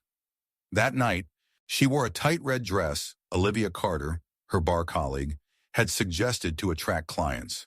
The satin fabric, a vivid red, hit mid-thigh, clinging to her like a second skin, its deep neckline showing off the full chest she'd once been shy about in Kansas, though now she'd grown used to men's probing stares. Her glossy black heels with 10-centimeter stilettos made her wobble on the bar's polished wooden floor. But Olivia had said, "Men love it. Push through and the tips will roll in." Henry sat at the VIP table in the corner, the dim purple neon casting shadows on his aged face, deepening the lines etched across his forehead and around his eyes like knife-carved grooves. He wore a light brown bespoke suit from Brooks Brothers, his white shirt unbuttoned at the top to reveal a silver chest of hair, a Cohiba cigar in hand glowing red as white smoke curled into the hazy bar air, mingling with the sharp scent of whiskey. He ordered a Hennessy XO cognac, his deep voice cutting through the pulsing EDM. "Little lady, bring me a Hennessy XO. No ice." Emily nodded, rushing to the bar, her hands trembling as she set the expensive cognac bottle on a cold metal tray, its glass glinting under the LED lights beneath the liquor shelf. Mia, the short-haired, pink-dyed bartender with heavy eyeliner, looked at her from behind the counter, smirking. That's Henry Grayson, retired real estate big shot, filthy rich but into young girls. Watch yourself. He'll try to reel you in. Emily nodded, barely registering the warning, thinking only of serving the customer like any other night. She brought the cognac, setting it on the glossy wooden table before him, the sharp liquor scent wafting up as she leaned in. He looked at her, his lips curling into a smile, his bright white teeth gleaming under the lights. Thanks, sweetheart. You're gorgeous. Sit with me a bit. Emily hesitated, her hands twisting together nervously, but his warm gaze and the crisp $200 bill he slipped into her palm, freshly printed, smelling of ink, made her nod. She sat on the dark purple velvet chair beside him, the scent of cigars and cognac wafting from him, slightly off-putting, but she forced a smile. Yes, thank you, sir. They talked all night, the EDM drowning out parts of Henry's gravelly voice, but she caught every word. He spoke of his early days in Queens, a broke real estate broker sleeping in an old truck on Flushing streets to save on rent. He told her about his wife, Margaret, who died of lung cancer a decade ago, a beautiful woman with blonde hair and blue eyes he'd adored, leaving him with 2 grown sons who no longer kept in touch. He described the loneliness of his sprawling Hamptons mansion, 6 mahogany-bedded rooms, an infinity pool with bluestone tiles overlooking the ocean, and a white rose garden he'd planted himself, now overgrown with weeds from neglect. Emily listened, quietly pitying him, not suspecting that his stories were a veneer for an old soul steeped in desire. After that night, Henry became her regular at the Violet Hour. He came weekly, always at the corner VIP table, calling her over in his deep voice, "Emily, bring me a Hennessy XO, no ice." He tipped generously, $300, then $500 a night. Crisp green bills slipped into her hand with a wink and a smirk. "You're the prettiest in this joint. You know that?" He liked her in red dresses, liked her sitting beside him sipping red wine he poured from an expensive Bordeaux bottle, a dark brown bottle with a gold label, over $200, brought from his personal Hampton stash. He liked her smiling, though her heart was empty, though each time his wrinkled, liver-spotted hand brushed hers, she had to suppress a shudder. One night after too much drink, he grabbed her hand, his gold ring fingers tightening around her slim wrist, whispering with cognac-laden breath, "Emily, you're worth more than this bar. Be my girl. I'll give you a different life." She forced a laugh, her blue eyes dropping to the glossy floor, saying nothing, but inside she knew she had no way out. Mike had shattered her dreams of love, NYU was out of reach without tuition money, and her Kansas family still needed her support. She nodded, her voice faint. "Yes, okay." And days later, Henry brought her to the Brooklyn apartment. He drove her there in his glossy black Bentley Continental, its white leather interior smelling of fresh tanning, the seats cradling her like a luxurious embrace. They crossed the Brooklyn Bridge in a drizzly afternoon, the windshield wipers screeching rhythmically as Louis Armstrong's warm voice crooned, "Cuthbert." What a wonderful world through the Bose speakers. At the apartment, he opened the white-painted wooden door, handing her a gleaming silver key engraved with HG, his initials, and said in his deep tone, "This is your home now. I'll take care of you. $5,000 a month. Just stay with me." Emily took the key, her hands trembling, gazing around the lavish space she'd never dreamed of. Brown leather sofa, glass table, a small wine cabinet stocked with Tuscan reds. Then nodded, whispering, "Yes, thank you," though her heart held an unfillable void.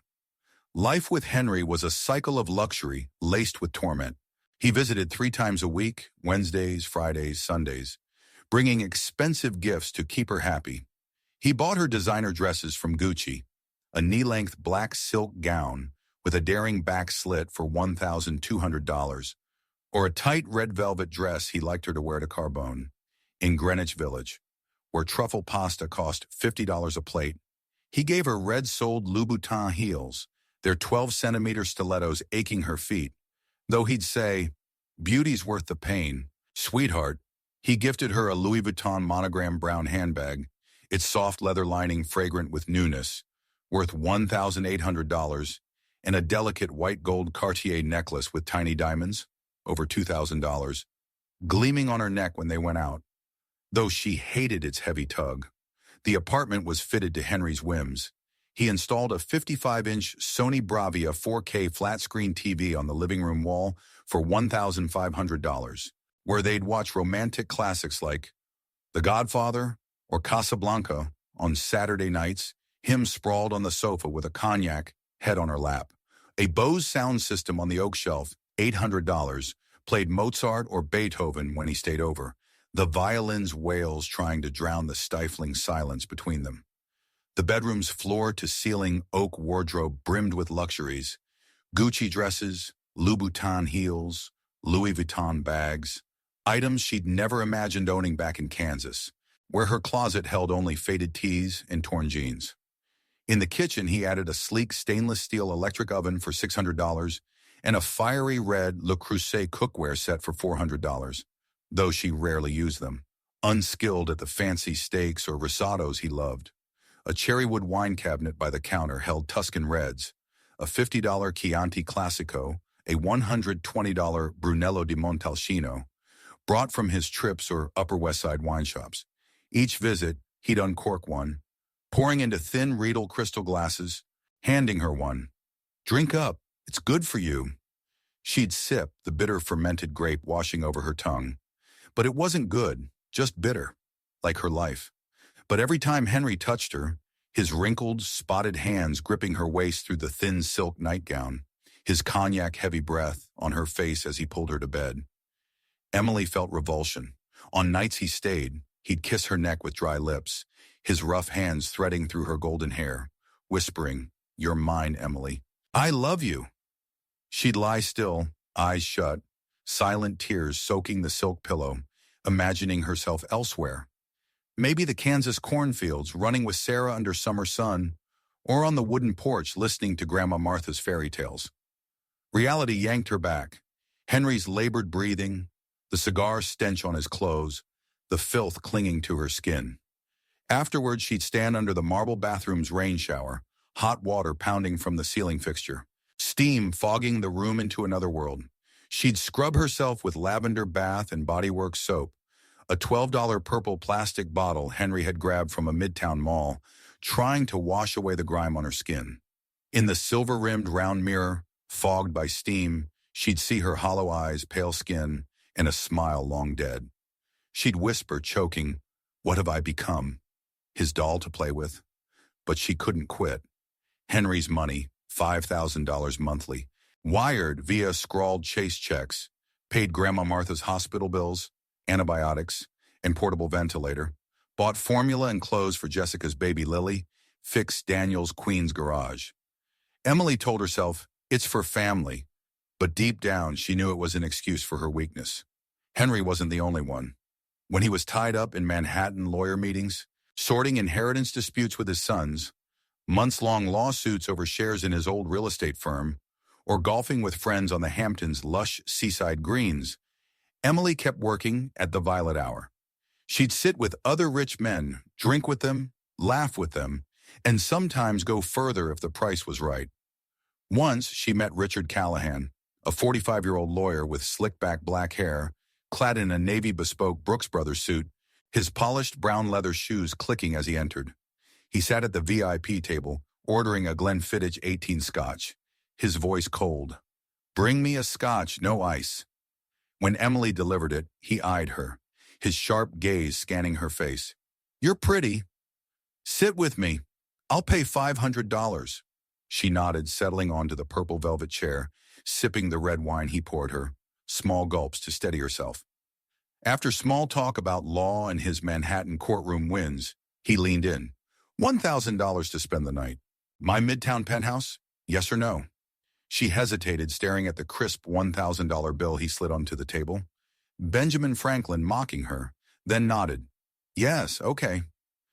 He drove her in his glossy black BMW 7 Series to a 35th floor penthouse in a sleek Midtown glass tower near Times Square.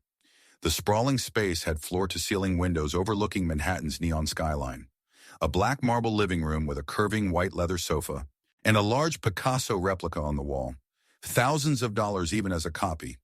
The bedroom held a king-size bed with pristine goose-down bedding, crystal bedside lamps casting soft gold light, and the faint scent of a $500 Chateau Margaux red wine lingering. Richard was polite but detached. He poured her a glass of red, told her to sit on the sofa, then said bluntly, "No games. $1,000 for the night. Done. You leave." She nodded, downing the wine for courage, its bitterness dizzying her, then followed him to the bedroom. He said little, finished, and handed her a white envelope with $1,000, his eyes emotionless. "Thanks. Be careful going home." She took the money, hollow inside, stepping out into Midtown's cold neon glow, her red Louboutin heels clicking on the sidewalk, the sound echoing like her shattering heart. It happened more and more.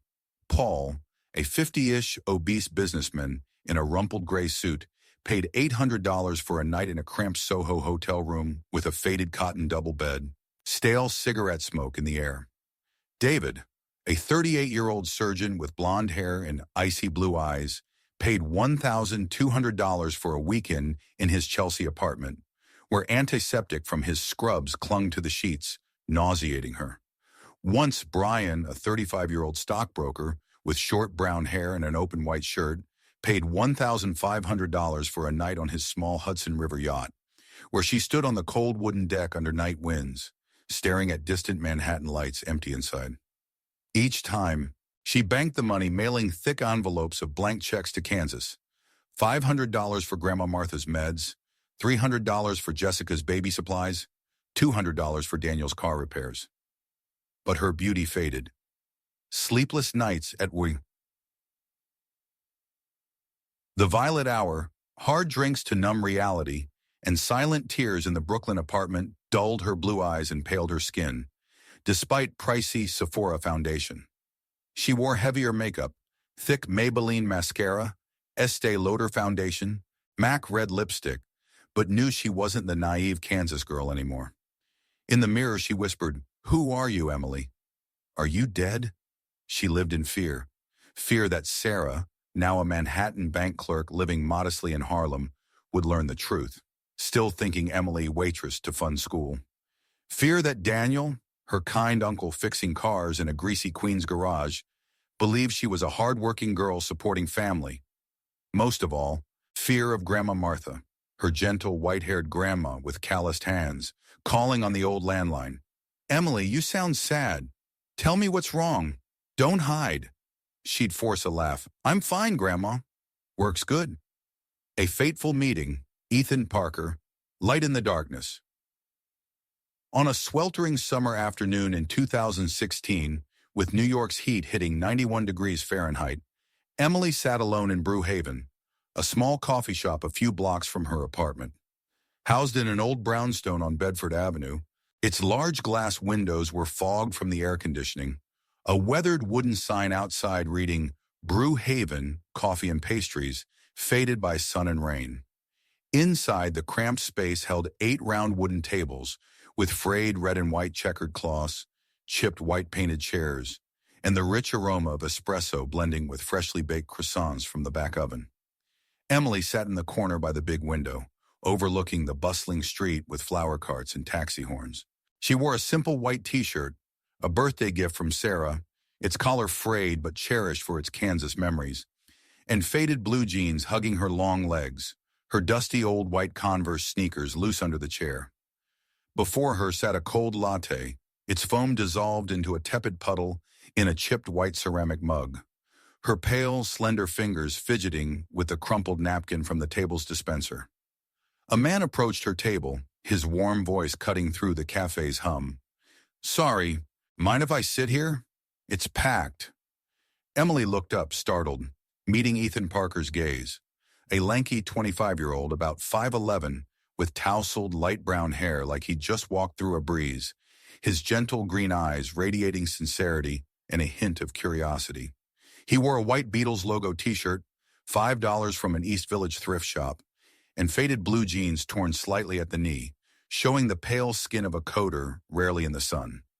His worn black Adidas sneakers squeaked on the wood floor.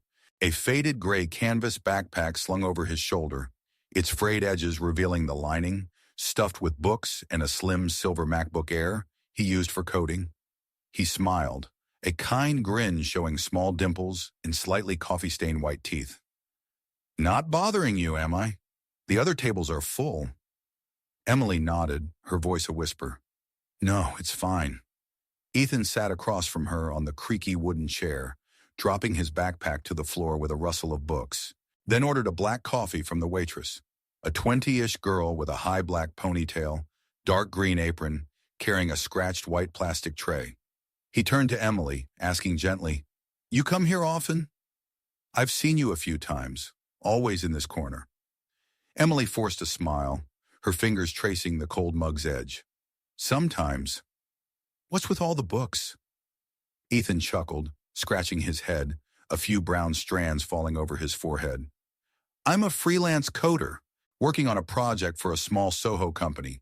I like reading here. It's quiet, cozy."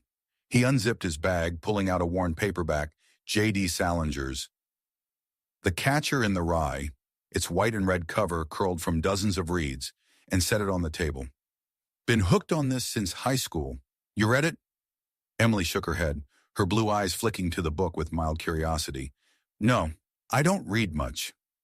Ethan laughed, a bright sound cutting through the cafe's noise. "Next time, I'll lend it to you. It's great. Sad but real. About a lost kid, like I was back then." Emily nodded, her forced smile fading. "Thanks, sounds interesting." She didn't say she'd been lost too, that the boy's story might mirror hers, except she'd given up on finding her way. They started talking, awkward small talk at first to break the ice. Ethan told her about his childhood in suburban New Jersey, in a small white wooden house on a red dirt road in Princeton, its backyard wild with weeds and an old apple tree he'd climbed with his dad. A car mechanic with greasy hands, dead of a stroke when Ethan was 15, who'd taught him baseball on an empty lot with a homemade bat and worn ball. He spoke of his mom, Linda, a curly-haired brunette with green eyes like his, now a seamstress in Newark supporting him and his siblings, and Sophie, his sister 5 years younger, a marketing assistant in Manhattan, living in a tiny Upper West Side apartment. Ethan spoke softly, his green eyes lighting up about family, no trace of boastfulness. "I started coding at 12, self-taught on an old computer Dad got from a flea market. Now I freelance. Pay's not great, but it's enough. I dream of starting a small company, but that's far off." He shrugged, sipping his steaming black coffee, his fingers reddening from the heat.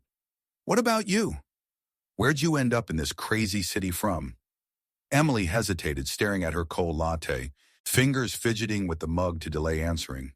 She told him about Kansas, the golden cornfields under summer sun, where she'd run with Sarah on dusty red roads, wind whistling through towering stalks mixing with their carefree giggles. She spoke of Grandma Martha, a frail woman with thin white hair clipped with cheap plastic, hands calloused from farming and stirring corn soup in a smoky little kitchen. She mentioned Jessica, her once beautiful mom with soft brown hair, now worn by booze and fleeting romances, living in a rickety wooden house with little Lily, Emily's 5-year-old sister, with pale blue eyes and an innocent smile she adored.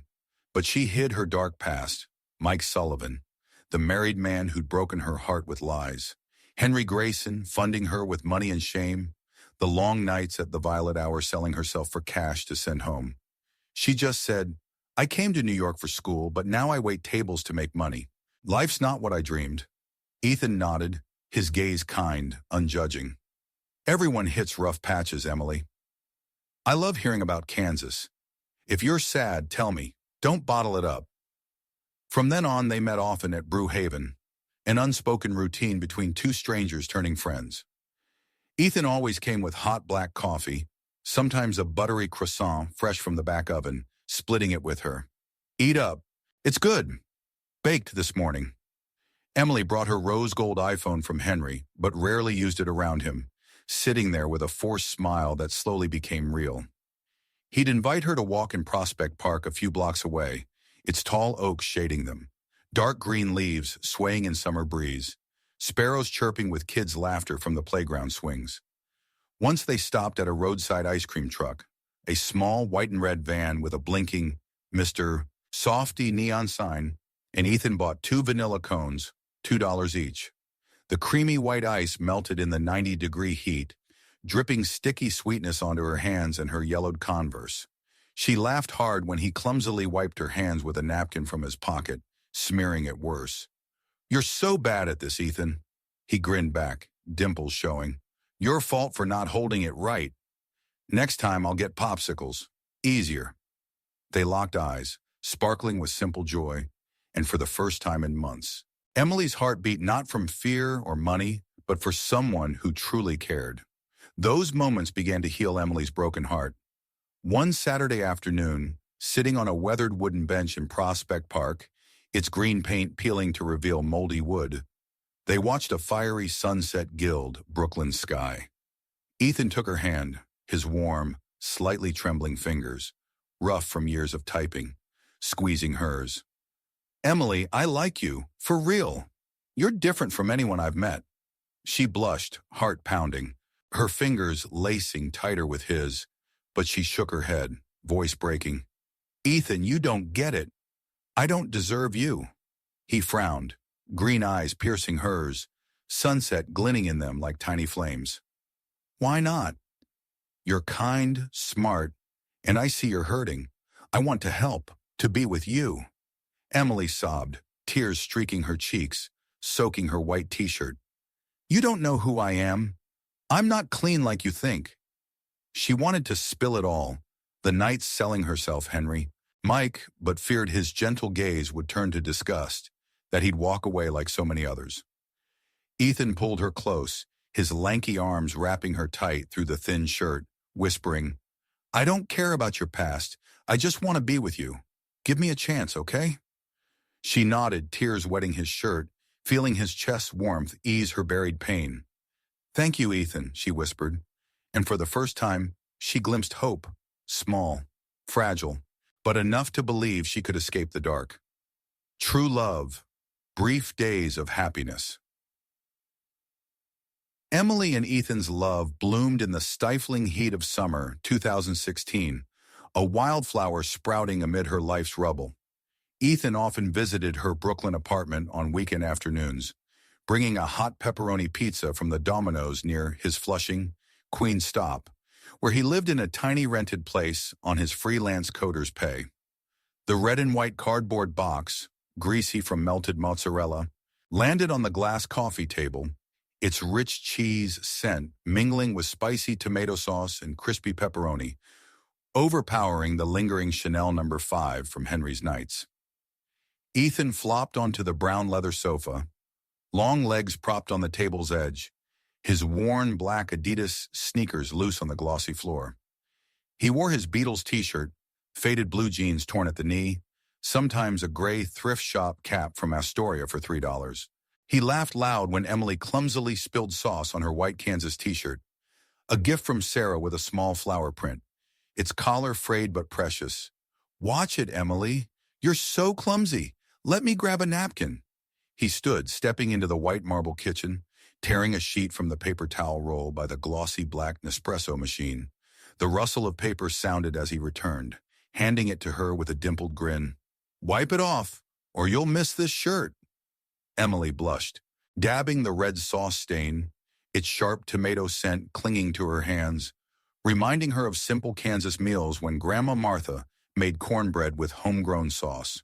She looked at him, blue eyes glinting with rare happiness. "Thanks, Ethan. You're always so thoughtful."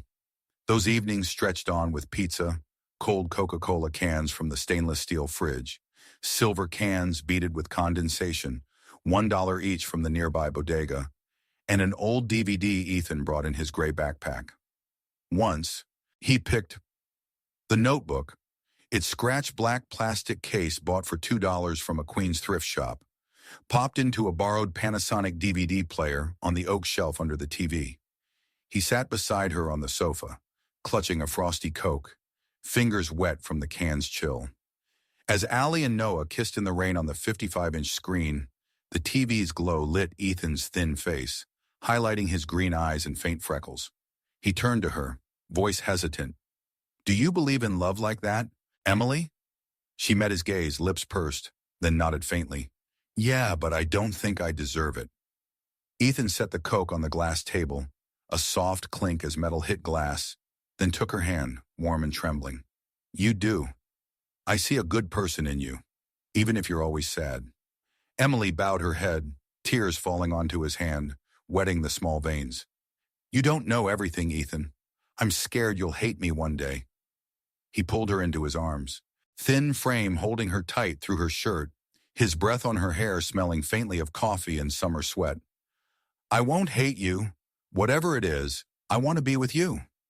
She rested her head on his shoulder, feeling his steady heartbeat through his t-shirt, whispering, "Thank you." And for the first time, she wasn't alone. Emily slowly opened up to Ethan, though she kept her dark past locked away. She told him about Kansas childhoods, mornings racing through golden cornfields under the sun, pedaling her red Huffy bike with Sarah on dusty roads, tires screeching on dry earth. She spoke of Grandma Martha, calloused hands chopping corn in a smoky kitchen, the warm scent of corn soup rising from an old cast-iron pot, her voice spinning fairy tales of trapped princesses.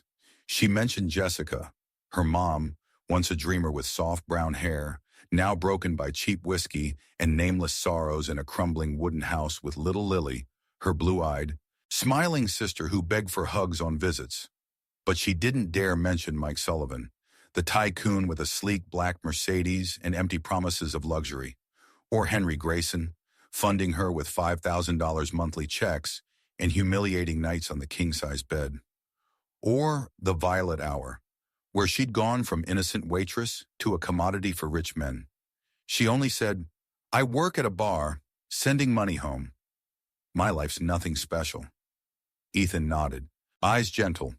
"You don't need to be special to anyone else, just to me." They spent more time together, two lost pieces finding each other in this vast city. One Saturday afternoon, Ethan took her to a small AMC theater near Times Square, a red brick relic on 42nd Street, its red neon AMC sign flickering amid honking taxis and crowds. They picked Crazy Rich Asians, a rom-com he thought she'd enjoy. Tickets spat from an outdoor machine, $12 each on thin white paper, faint ink scent as he handed hers over. Inside, they sat on worn red velvet seats, the buttery popcorn smell wafting from the concession stand, screen light illuminating her blue eyes and golden hair. Ethan held a big $8 popcorn bucket, crisp yellow kernels slick with melted butter, feeding her bites, laughing at the hero's antics. "Look at this goof!" Emily laughed too, a clear sound rising above the audience's murmur, feeling 17 again when life was simple. After they strolled Times Square, neon billboards lighting the night sky. The red and white Coca-Cola sign blinked, a glittering dressed model spun on Forever 21's LED screen, yellow taxi horns blaring through the throng. Ethan held her hand, warm fingers guiding her through the crowd to a stainless steel hot dog cart, its red and white awning shading a smoky grill. He bought two, $3 each, hot sausages and soft buns with yellow mustard and crisp green relish, handing her one. "Try it, New York classic. You'll regret missing out." She bit in, the salty sausage and tangy mustard making her smile. So good. Kansas only had cornbread and beef. Ethan laughed. "Next time I'm in Kansas, you're making me cornbread." They stood amid strangers, eating hot dogs under neon glow. And for once, New York felt less cold, warmed by Ethan's presence. Those happy days stretched through summer, a soft melody amid Emily's life storm. Ethan wasn't rich like Mike or Henry, living in a cramped Astoria, Queens rental with a single bed and a book-strewn desk, earning $3,000 monthly from freelance gigs. But he gave her peace she'd never known. No Gucci dresses or Louboutins, but small gifts she treasured. A $10 brown leather notebook from a Brooklyn stationery shop for her thoughts. A green rope bracelet he'd knotted himself one idle night, clumsy but heartfelt. And once wildflowers from Prospect Park, tiny yellow and purple blooms tied with old red ribbon, handed over with a shy grin. I can't afford fancy flowers, but these suit you. Emily kept them in an old glass jar on the coffee table, watering them daily to prolong their life, a reminder of Ethan's sincerity. She began believing she could escape the dark, that Ethan was her light to start anew. But that happiness was fragile as those petals, and she didn't know a storm was brewing, ready to shatter it all. Henry's suspicions. The first crack. Henry Grayson grew wary as Emily changed. She no longer waited for him every night, didn't reply instantly to his texts with obedient, "Yes, I'll wait," and sometimes refused his overnight visits, claiming, "I'm tired." He'd call from his Midtown law office, gravelly voice over the iPhone. "What's wrong, Emily?" "I show up and you're not here?" She'd murmur, "I just went shopping, Henry. I'll be back soon." But he didn't buy it, his cloudy brown eyes narrowing behind gold-rimmed glasses as he sat in his black leather chair. Cohiba cigar glowing, white smoke curling around the mahogany desk piled with legal papers. One Friday afternoon in early August 2016, with New York's heat peaking at 95 degrees Fahrenheit, Henry arrived unannounced. He drove his glossy black Bentley Continental from the Hamptons garage, parking before the red brick Williamsburg building, the engine's low growl fading as he stepped out. He wore a light gray, bespoke Brooks Brothers suit, his white shirt unbuttoned at the top, damp with sweat. Clutching a Chateau Lafite Rothschild red wine, an $800 bottle, its dark brown glass and gold label gleaming, bought from an Upper West Side wine shop as a surprise to rekindle their cooling bond. He knocked hard on the white wooden door, 3 sharp raps like a summons. Emily opened it, her face paling, blue eyes widening in shock. She wore her white t-shirt and jeans, Converse under the sofa, blonde hair tied high with a black elastic. But what stunned Henry was she wasn't alone. Ethan Parker sat on the brown leather sofa, in a white t-shirt and jeans, holding a frosty Coca-Cola from the fridge, his green eyes lifting in surprise at Henry's entrance. On the glass table sat a half-eaten Domino's pizza box, pepperoni scent faint, the TV blaring a Friends episode, Ross and Rachel's laughter echoing from the Bose speakers, shattering the sudden silence. Henry roared, voice thick with rage. "Who's this punk, Emily?" He stormed in, polished black shoes clacking on the hardwood, the wine bottle trembling as he jabbed a gold-ringed finger at Ethan. Emily panicked, stepping between them, hands shaking as she raised them. "Henry, he's my friend. Please don't hurt him. I beg you." Ethan stood, tall and thin but unafraid, voice steady. "I'm Ethan Parker, her boyfriend. Who are you?" Henry sneered, his crooked grin baring white teeth, eyes blazing. "Boyfriend? She's mine, kid. I pay for this place. Everything she's got. She sleeps with me for that bed, the Gucci dresses in that closet, that Louis Vuitton bag she uses." He pointed around from the sofa to the oak wardrobe, each word a dagger. Ethan froze, turning to Emily, voice quaking. "Is it true, Emily?" "What he's saying?" She bowed her head, tears splashing onto the floor, glinting under the crystal chandelier. "Yes, he supports me. But I don't want this anymore, Ethan. I want out." Henry lunged, grabbing her t-shirt collar, his wrinkled hand tearing a small rip at the shoulder. "You dare betray me? I gave you everything, and you're with this kid." Ethan shoved him back, shouting, "Let her go, old man. You've got no right to touch her." Furious, Henry swung, his golf-honed fist slamming Ethan's face, sending him crashing to the floor, blood trickling from his lip onto his white shirt. The dull thud drowned the TV, and Emily screamed, rushing to Ethan, tears soaking his face. "Stop, Henry, please." "Don't hit him," Henry panted, pointing at her, voice a growl. "You're done, Emily. I'll take this place back. Cut you off. You'll have nothing, you whore."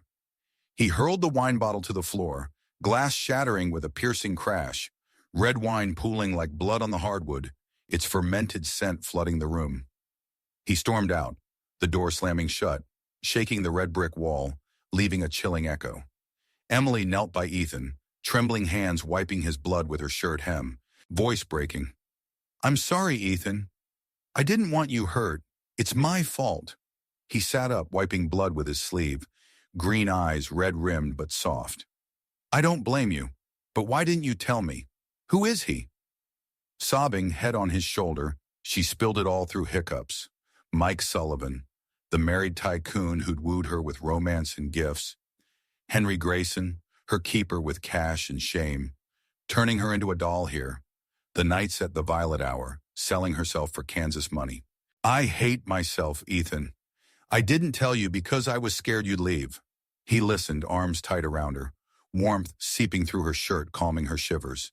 He stroked her hair, wet blonde strands sticking to his hand. I still love you, Emily. I don't care what you've done, but you've got to get out of this. I'll help. Okay? She nodded, tears soaking his shoulder. I want to start over, Ethan. I'm so tired. He kissed her forehead, gentle but firm. I'm here. We'll do it together. Truth revealed, a fateful confrontation with Sophie. After the clash with Henry, Emily resolved to cut ties completely. She called him the next morning as weak sunlight pierced the apartment's big window, voice shaky but firm over the iPhone. Henry, I'm done. Take the apartment. I don't want anything. He roared back, voice rasping through the speaker. You'll regret this, Emily. Think you can ditch me that easy? I'll leave you with nothing, you slut. He hung up, the cold beep beep ringing out, and Emily sank onto the sofa, hands cradling her head, tears dripping onto the white rug. 3 days later, a thick white envelope arrived from Henry's lawyer, stamped with Grayson and Associates in Manhattan. Her trembling hands opened it, revealing a notice to vacate within a week or face a lawsuit for illegal property use. The black ink on stiff white paper ended with Henry's scrawled signature. Signed August 10th, 2016, Henry Grayson. She wasn't afraid. She was ready to ditch it all. The lavish apartment, the Gucci and Louis Vuitton, the $5,000 monthly, to rebuild. She whispered, "Goodbye, Henry," and started packing. Ethan stayed by her side daily, helping her through the tough hours. He came each night after work, bringing food from a Flushing deli near his stop, hot corned beef sandwiches in foil for $6, crispy fries in a brown paper bag, a cold $2 Tropicana orange juice. He'd sit on the sofa, pulling her close, thin arms tight around her shoulders through her t-shirt. You don't need him, Emily. I'll help you find a new place. A job. We'll start fresh. She nodded, head on his chest, feeling his steady heartbeat. Thank you, Ethan. You're enough. They found her a tiny studio in Astoria, Queens, near Ethan's place, for $1,200 monthly, its white walls stained, old wooden floor creaking, a small window facing a truck-filled street. It had a single bed with a frayed blue cotton blanket, a scratched wooden table against the wall, and a rusty metal wardrobe holding her few items. White t-shirt, jeans, a green sweater from Grandma Martha. Ethan helped move her in, lugging her cheap black Walmart suitcase up 3 flights of narrow wooden stairs, panting. So heavy. What's in here? She laughed, her first in days. Just clothes. Thanks. But tragedy wasn't done. One Friday evening in early September 2016, as summer heat gave way to cool autumn breezes, Emily and Ethan ate at Pho Saigon, a small Vietnamese spot on Queens' bustling Roosevelt Avenue near the 7 train. The cozy place had faded yellow walls, a foggy glass storefront from steaming po pots, and a weathered red and white plastic sign, Pho Saigon, authentic Vietnamese noodles. Inside, 12 round wooden tables bore stained red plastic cloths, white plastic chairs neatly aligned, the rich pho broth aroma mingling with fresh herbs, chilies, and fish sauce from condiment trays. They sat opposite each other in the corner, 2 steaming bowls of rare beef pho before them, clear broth swirling with soft white noodles, pink beef slices, green herbs, crisp bean sprouts, and red chili flakes. Emily's shaky hands held small bamboo chopsticks dipping a beef slice, fish sauce's sharp tang wafting from a white plastic dipping bowl. Ethan smiled, adding herbs to her bowl. Eat up. It's great. I love this place. Cheap and cozy, $8 a bowl, beats pizza. She nodded, smiling. Thanks for bringing me. It's good, like Mom's soup when I was little. As they ate, chopsticks clinking softly against porcelain, a woman entered, the door's wind chime jingling, breaking the calm. Tall and thin, about 30, with long, curly brown hair, she wore a beige Banana Republic trench coat to her knees, glossy black heels clicking on the red tile floor. Her icy blue eyes locked on Emily, red lips curling in a forced smile. It was Sophie Parker, Ethan's sister, and Vanessa Sullivan, Mike's ex-wife. Sophie strode to their table, heels halting a few steps away, her high voice cutting through the diner's murmurs. I remember you. You're that girl from the Violet Hour, right? Emily paled, hands trembling, dropping her chopsticks with a dry clack on the table. Ethan looked up, startled, green eyes wide. Sophie, what are you doing here? You know Emily. Sophie smirked, pointing at Emily, red-painted nails glinting under the yellow lights. Oh, I know her. She was Michael Sullivan's little mistress, my ex-husband.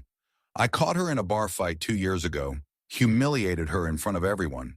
You're dating her, Ethan? Ethan froze, turning to Emily, voice shaking. Is it true, Emily? Sophie's Vanessa? She bowed her head, tears splashing into her foe, clouding the broth, voice choked.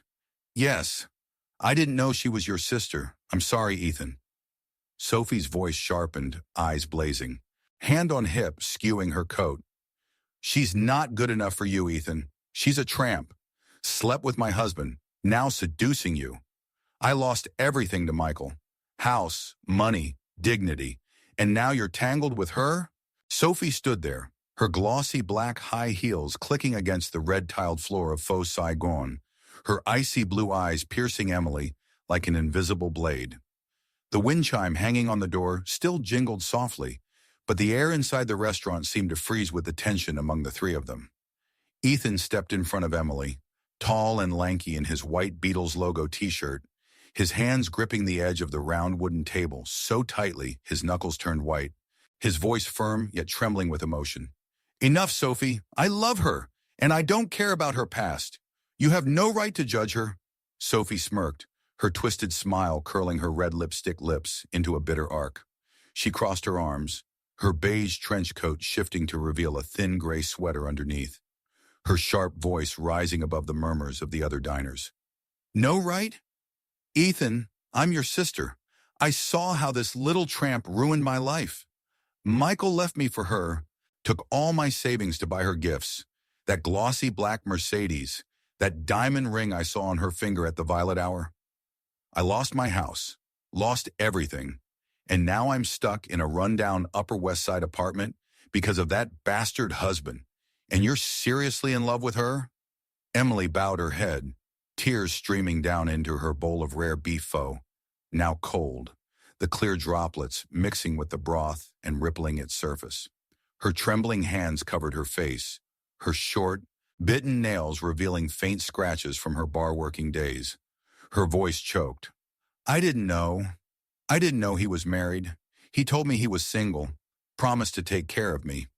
I loved him for real, but when I found out the truth, I ended it. I'm sorry, Sophie. I didn't know you were Ethan's sister. Ethan turned to her, his green eyes wide with shock, his face paling under the dim yellow light of the faux shop, his voice shaky. Emily, is it true? Sophie's Vanessa? You were with Michael Sullivan? Emily nodded, tears soaking her hands, her voice faint like a breeze rustling through Kansas cornfields.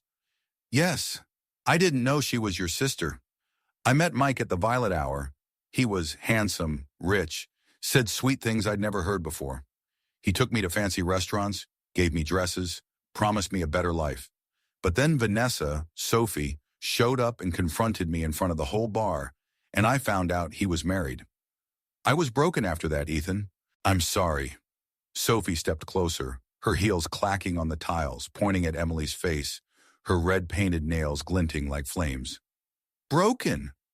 What are you broken about? I'm the one who lost everything. Michael cheated with you, left me after 8 years of marriage, drained our joint account to fund you. I had to sell our Brooklyn Heights house, move to a tiny Upper West Side apartment, work like crazy to survive. And you kept sleeping with men for money, didn't you? Don't play innocent with me. Ethan raised a hand to stop Sophie, his voice booming over the restaurant noise. "Stop it, Sophie. She didn't mean it. She didn't know Michael was married, and she suffered enough." He turned to Emily, his hands gripping her shoulders, warmth seeping through her thin white t-shirt. "Emily, I believe you. I don't blame you for Michael. But why didn't you tell me? Why'd you hide Henry and what you did?" Emily sobbed, burying her head in his chest, tears soaking his shirt in wide patches. "I was afraid you'd hate me, Ethan. I hate myself. I didn't want you to see me as a whore." Sophie shook her head, her eyes dripping with contempt. "That's exactly what she is, Ethan. Don't you see? She slept with men for cash, and now she's seducing you. You'll suffer because of her, like I did with Michael. I've warned you." She turned on her heel, her high heels echoing on the tiles as she stormed out, the glass door slamming shut, making the wind chime jingle one last time, leaving Emily and Ethan in a heavy silence like a dark cloud. Ethan sat down, holding Emily's hands, his own cold from stress, his voice hoarse. "I didn't know Sophie was Vanessa. It hurts, Emily. Sophie suffered because of Michael, but I don't want to believe you're like that.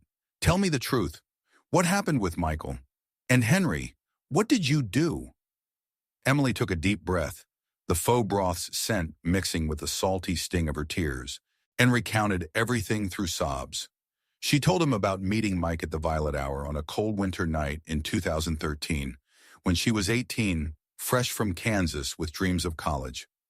Mike walked in wearing a tailored black Hugo Boss suit, his sleek black hair combed back, deep brown eyes exuding the confidence of a successful man. He sat at the VIP table, ordered a Macallan 18 whiskey, his warm, low voice saying, "Little lady, bring me a Macallan, no ice." Her hands shook as she set the glass on the glossy wooden table, and he smiled, slipping a crisp $100 bill into her palm. "Thanks, you're beautiful. Sit with me a while." She sat, drawn in by his gaze and voice, like a small-town girl seeing city lights for the first time. Mike took her out in his glossy black Mercedes S-Class, its white leather interior smelling of fresh tanning, driving her across the Brooklyn Bridge on drizzly nights, the windshield wipers screeching in rhythm with jazz from the Bose speakers. He brought her to upscale Manhattan restaurants, like Le Bernardin, where cod cost $80 a plate, or Per Se, where a 9-course dinner was $300, pouring red wine from a $1,000 Petrus bottle into fragile crystal glasses, saying, "You deserve the best, Emily." He bought her a black silk Dior dress for $1,500, sparkly Jimmy Choo heels for $800, and a white gold Tiffany & Company ring with a small diamond for $2,000, which she wore whenever they met. She loved him truly, believing he'd save her from hardship, that he'd fund her NYU tuition as promised. "I'll cover your school, just stay with me." But one night in March 2014, Vanessa, Sophie, burst into the Violet Hour, draped in an expensive white fox fur coat, her curly brown hair styled impeccably, blue eyes blazing. She stormed to Emily and Mike's table, screaming in front of everyone, "Who's this whore stealing my husband?" and slapped Emily hard, the sharp crack drowning out the EDM, knocking her to the wooden floor, blood trickling from her lip onto the Dior dress.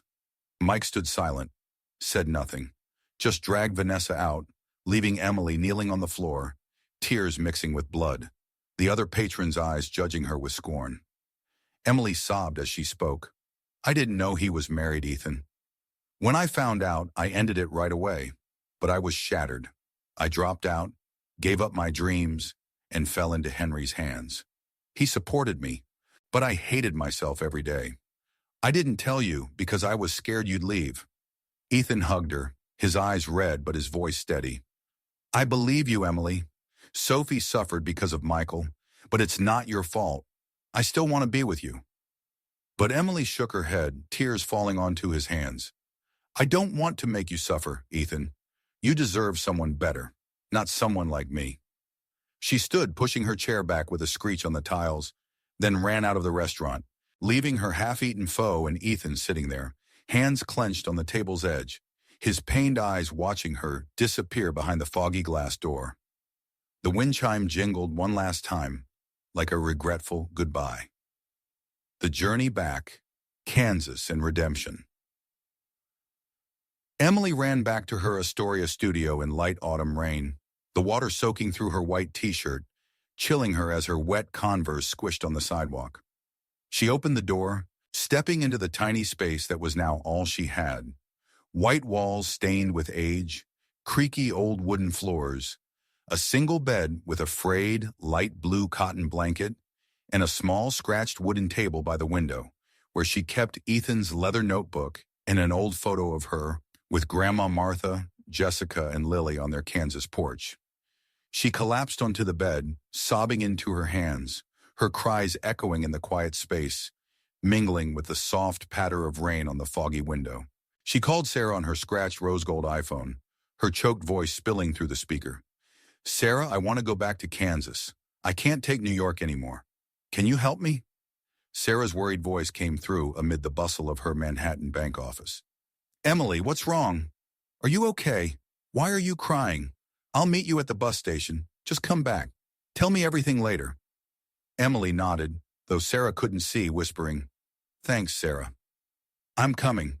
She packed her things into an old gray canvas backpack, the one she'd brought from Kansas, now frayed at the edges and faded with time, once filled with school books when she dreamed of being a designer. She stuffed in a few simple clothes, her white t-shirt, faded jeans, the light green sweater Grandma Martha had knitted with clumsy but loving stitches, and Ethan's leather notebook, where she'd scribbled short journal entries about their happy days. "Ethan brought pizza today. He laughed a lot. My heart felt warm again." She looked around the apartment one last time. The empty single bed, the scratched wooden table, the rusty metal wardrobe holding a few cheap Dollar Tree items from Queens. She whispered, "Goodbye, New York," and stepped out, the wooden door clicking shut behind her softly. She bought a Greyhound bus ticket from Manhattan's Port Authority, $80 for the 24-hour trip to Kansas, paid with the last of her savings from the Violet Hour nights. She sat curled up on a hard gray plastic seat by a foggy window, clutching her backpack like a final shield. The bus rolled over the George Washington Bridge, its engine humming steadily, Manhattan's neon lights fading behind skyscrapers. Through the window, she saw Pennsylvania's golden cornfields under moonlight, Missouri's small towns with dim streetlights, and finally Kansas emerging as the bus stopped at the town's tiny station on a cool September morning in 2016. The autumn breeze tousling her hair. Sarah met her at the station, standing by an old red Huffy bike caked with red dirt from the nearby trail. She wore a faded blue jean jacket and white Converse like Emily's, now yellowed with age, her black ponytail swaying in the wind. She ran over, hugging Emily tightly, her voice anxious. "Emily, you're back! I was so worried! Are you okay? Why are you crying?" Emily hugged her back, tears soaking Sarah's shoulder. "I want to start over, Sarah. I'm tired of everything. I'll tell you later." They biked to Grandma Martha's little wooden house, the dusty red dirt trail stretching out like an old dream. The house was unchanged, peeling white paint, weathered by rain, a red-tiled roof covered in green moss, a porch with an old wooden rocking chair, and a rusty swing creaking in the breeze.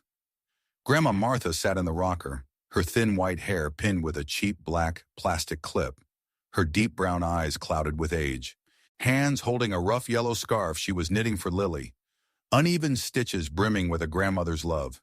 Seeing Emily, she smiled, her kind grin deepening the wrinkles on her face. "You're back, sweetheart. I missed you so much." Emily knelt before her, hugging her frail legs through her worn gray cotton dress, tears soaking the fabric. "I'm sorry, Grandma. I messed up a lot. I'm back with you now." Martha stroked her hair, her calloused, trembling hands brushing her golden strands. "It's okay. You're home. That's all that matters. I just want you to be at peace."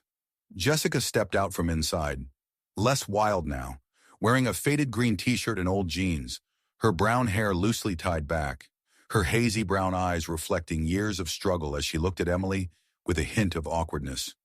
"You're back, huh? I was worried." Emily stood, hugging her mother for the first time in years, whispering, "I'm sorry, Mom. I'm not leaving again." Lily, now 5, with soft brown hair to her shoulders and pale blue eyes like her mom's, ran out from the kitchen, her tiny feet pattering on the old wooden floor, wrapping her small arms around Emily's legs. "Sissy Emily, are you here to play with me?" Emily bent down, hugging her sister, kissing her cheek, the faint scent of powdered milk in Lily's hair making her smile. "I'm staying with you, Lily. I won't leave you again." She felt her sister's warmth like a balm healing her broken heart, and for the first time, she believed she could start anew. Rebuilding a life Kansas, the place of healing. Emily stayed back in Kansas, determined to rebuild in the familiar little wooden house that had once been her whole world before she left with big dreams. The house had aged, white wooden walls stained by weather, a few planks loose revealing small gaps for the wind to whistle through, a red-tiled roof dulled and mossy, windows foggy with red Kansas dust from the nearby cornfields. The cramped living room held a worn brown fabric sofa where she and Sarah used to watch cartoons on an old CRT TV, now broken, replaced by a smaller one Uncle Daniel sent from Queens, perched on a scratched wooden stand. The round wooden dining table in the kitchen still stood, its edges smooth from sparse family meals, lit by a dangling ceiling lamp with frayed fabric wiring, casting a faint yellow glow over the warm but humble space. Each morning, Emily woke at 5 a.m. as dawn peeked over the cornfields, the rooster's crow echoing from the rickety wooden coop out back, a slanting structure of old planks and rusty wire holding 5 egg-laying hens. Grandma Martha tended for extra income.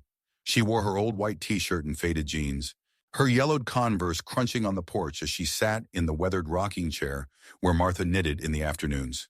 She watched her grandma, now frailer, her thin legs trembling as she walked, her sparse white hair clipped back, her calloused hands moving slowly with knitting needles, her cloudy eyes still lighting up at Emily. "Up early, huh, Emily? Sit with me a bit." Emily sat on the rusty swing beside her, its metal creaking as she rocked gently, gazing at the golden cornfield stretching out, tall stalks swaying in the autumn breeze, dry leaves rustling like a soothing lullaby. Martha shared old stories about her youth, working the fields with Emily's granddad, growing corn and soybeans to feed 4 kids in the tough 60s, about Jessica as a child, a mischievous girl climbing the backyard apple tree and scraping her knees. She chuckled, her voice faint. "Your mom was like you, Emily. Full of dreams, but didn't know the way." Emily nodded, holding her hand, feeling the warmth of the veins beneath wrinkled skin. "I messed up a lot, Grandma, but now I want to stay here, with you." She got a job at Dusty Diner, a small eatery on the town's main road, a 15-minute walk through the cornfields past scattered wooden houses. Its faded yellow walls bore weather stains, the red-tiled roof mossy, its big glass door foggy from kitchen steam, a wooden sign outside reading, "Dusty Diner, since 1962, bleached by time." Inside, the tight space held 10 round wooden tables with frayed red and white checkered cloths, chipped white-painted chairs, and the air thick with the sizzle of frying oil, golden cornbread, and smoky bacon. Old black and white photos hung on the walls, farmers with tractors from the 50s, and one of the diner's opening, scribbled with ink. Grand opening, July 4th, 1962. Emily waitressed, tying a worn green apron around her waist, standing behind a scratched wooden counter, pouring hot black coffee from an old stainless steel pot into chipped white ceramic mugs for regulars. She knew their faces from childhood. Mr. Hank, a sunburned farmer in a faded red cap, always ordering cornbread with maple syrup, his raspy voice recounting this year's harvest. Mrs. Ellie, a silver-haired housewife with a kerchief, sipping black coffee, no sugar, and asking, "When'd you get back, Emily? You look thinner." And Jimmy, a burly trucker in a worn brown leather jacket, tipping her $1 for bacon and eggs. Grinning, "Kansas girl's back, liven this place up." The pay was low, $8 an hour, plus meager tips, usually $5 to $10 a shift. But Emily didn't mind. Standing behind the counter, hearing laughter, smelling fresh cornbread, made her feel alive, worthwhile. Evenings, she'd sit on the porch with Lily, teaching her hopscotch on the hard red dirt. Lily wore a light blue cotton dress Jessica sewed from cheap fabric, her tiny feet hopping on chalk-drawn squares, soft brown hair bouncing in the breeze. Emily sat on the swing, laughing. "Good job, Lily." "One more time." Lily turned, her pale blue eyes sparkling, voice clear. "Play with me again, sissy Emily." Emily joined her Converse squishing on the dirt, their giggles ringing through the peaceful air, lightening her heart. Jessica had changed a lot. She no longer drank cheap whiskey from the kitchen cupboard's glass bottles or brought strange men home. She worked part-time at Mr. Thompson's General Store, a small shop with wooden shelves of Campbell's soup cans, saltine crackers, and marshmallow fluff, smelling faintly of old wood and flour. In a faded green t-shirt and old jeans, her brown hair loosely tied, her calloused hands, once rough from laundry, now stacked shelves, earning $9 an hour for Lily's milk and clothes. One night, she sat with Emily on the porch, holding a cup of water from an old plastic pitcher, her voice soft. "I'm sorry, Emily. I didn't do my job, made you suffer in New York. Now you're back. I want to make it up." Emily hugged her, tears rolling. "I messed up too, Mom. Having each other now is enough." Sarah visited weekends, bringing butter cookies baked in foil, their rich scent delighting Lily as she danced around the table. Now a Manhattan bank clerk, Sarah drove a beat-up blue Toyota Corolla from college days, its brown leather seats worn but reliable, returning to Kansas monthly to see family and Emily. On the brown sofa, she looked at Emily, worried. "Tell me everything. New York, Ethan, Sophie. I want to understand." Emily recounted it all. Mike, Henry, the Violet Hour nights, her love with Ethan, the confrontation with Sophie, sobbing, tears falling onto Sarah's hands. Sarah hugged her, whispering, "You've been through so much, Emily. But you're strong. Coming back here proves it. Has Ethan reached out?" Emily shook her head, voice faint. "No. I left after that. I didn't dare call, scared he'd hate me." Sarah sighed, stroking her hair. "He's a good guy. If it's meant to be, you'll see him again. For now, live for yourself." Emily nodded, feeling Sarah's warmth as a final anchor in her lonely days. A new chance. The journey to Canada. Life in Kansas steadied, but Emily knew she couldn't stay forever in this small town where people eyed her with pity and curiosity, whispering, "That Harper girl's back. Heard she did some wild stuff in New York." She wanted to leave, not to escape, but for a fresh start, to prove she could live differently.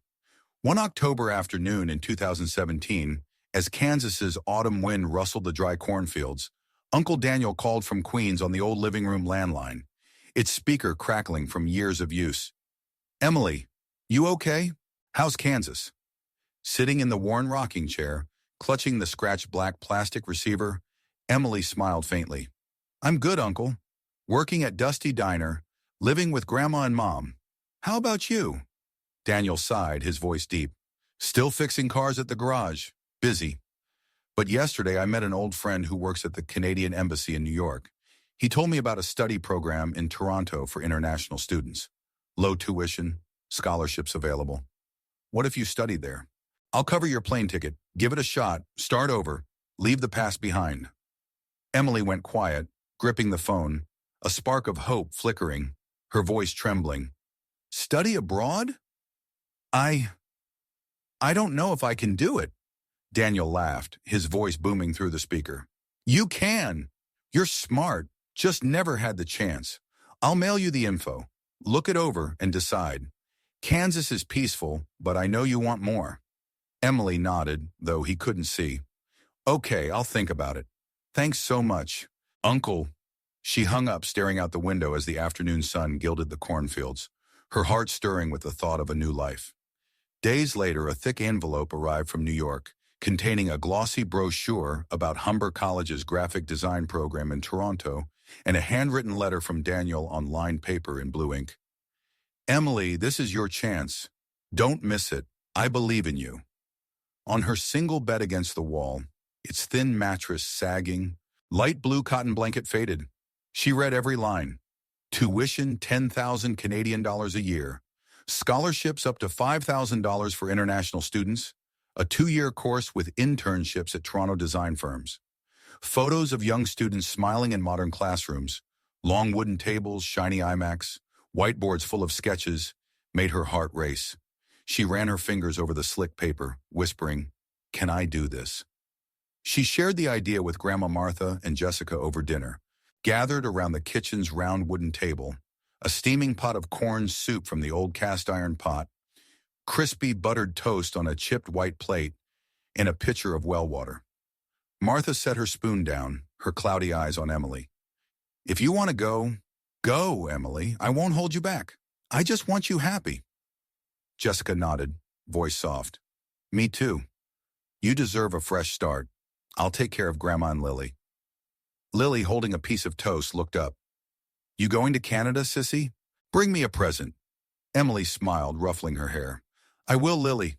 A pretty doll." She decided to try, unwilling to let this chance slip like her NYU dream. At the town library, a small red brick building on the main road, its gray-tiled roof mossy, shelves of old books, and a clunky Dell CRT computer on a scratched wooden desk. She sat on a hard plastic chair, typing her scholarship application on a noisy keyboard, hands trembling as she entered. Emily Harper, 20, Kansas, USA. She drafted a short essay by hand on lined paper from an old notebook, then typed it. "I was lost, gave up myself to mistakes in New York. I sold my body to help my family, but I don't want to live in darkness forever. Education is my path to reclaim my worth, to become someone useful for my family and society. I want to study graphic design to tell my story through every line, to heal the wounds in my heart." She submitted it online, her heart pounding like her first day in New York, but with hope instead of fear. 2 months later, on a cold December morning in 2017, as light snow dusted Kansas's cornfields, a thick white envelope from Humber College arrived, stamped with the school's green logo. Her shaky hands opened it to find an acceptance letter. "Congratulations, Emily Harper.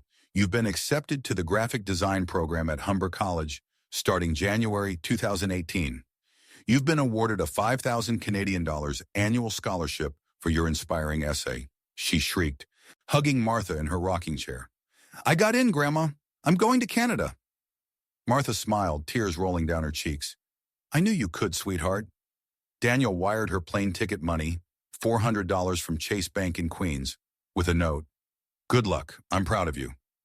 Emily used her dusty diner savings, about $300 from wages and tips, to buy a cheap black plastic Walmart suitcase for $40 and warm clothes, a $20 gray wool coat, a $5 red scarf, and $3 black gloves from Dollar Tree, having heard Toronto was far colder than Kansas.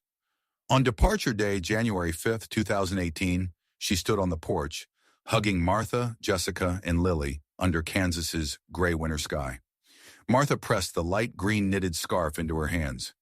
"Stay warm, sweetheart. I'll wait for you." Jessica whispered, "I believe in you." Lily cried, clinging to her legs. "Come back soon, sissy."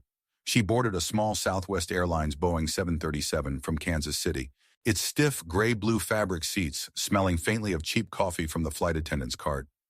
By the window, she watched Kansas's cornfields fade beneath white clouds, her heart bittersweet but resolute. The 3-hour flight landed at Toronto's Pearson Airport on a frigid January afternoon in 2018, -5 degrees Celsius, the wind numbing her hands as she dragged her suitcase through the Greystone terminal. Toronto unfolded before her, towering glass buildings reflecting weak sunlight, snow-covered streets, and bundled-up people hurrying under a gray sky. She took a deep breath, the icy air stinging her lungs, whispering, "I'll start over. For me, for Grandma, for Ethan." Life in Toronto, a new beginning. Emily settled into Humber College's dorm, a 5-story red brick building in the Lakeshore area, blocks from Lake Ontario near Lakeshore Boulevard's traffic and lake breezes.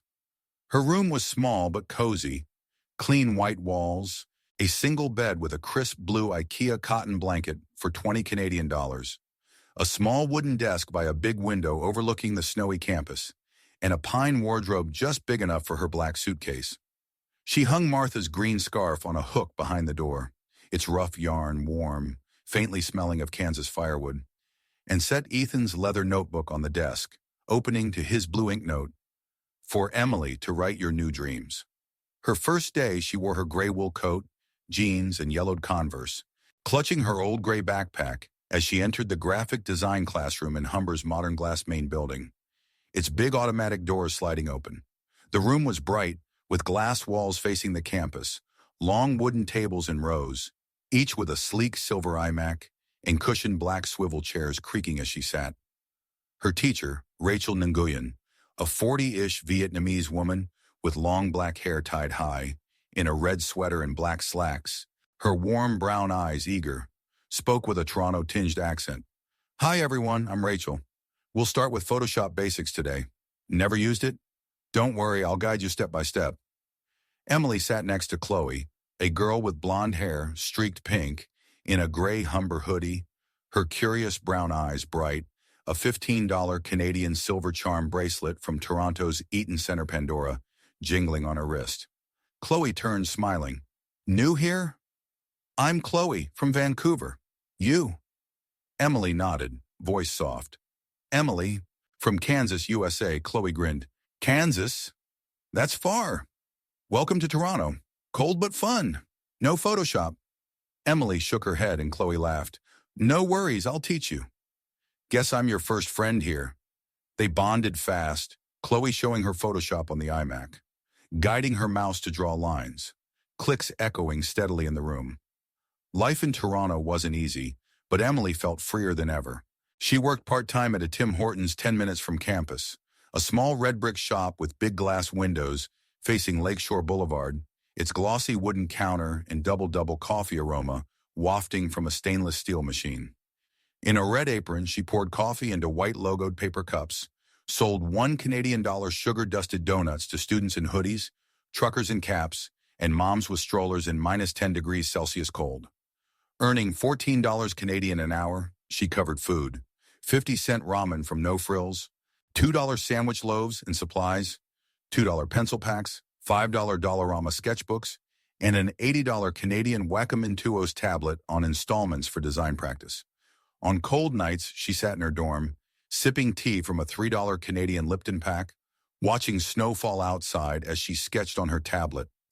Kansas cornfields golden under sun, the little wooden house with its memory-filled porch, Ethan's gentle smile and sincere green eyes. She mailed monthly letters to Kansas in $1 Canadian white envelopes from the campus post office. "Grandma, Mom, Lily, I'm good. Toronto's cold but beautiful. I'm learning a lot. I miss you." Martha called back on the town's payphone, voice faint. "I'm happy for you, Emily. Keep it up." Jessica sent a small package.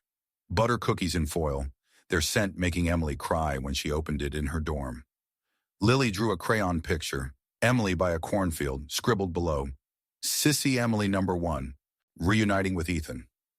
Reconciliation and an open ending. By March 2020, Emily finished her second year at Humber and started interning at Pixel Craft Studio, a small design firm in downtown Toronto on King Street West, near Union Station, in a 10-story glass building. Its light wood-floored office had modern white desks and big windows overlooking the bustling, snow-dusted street.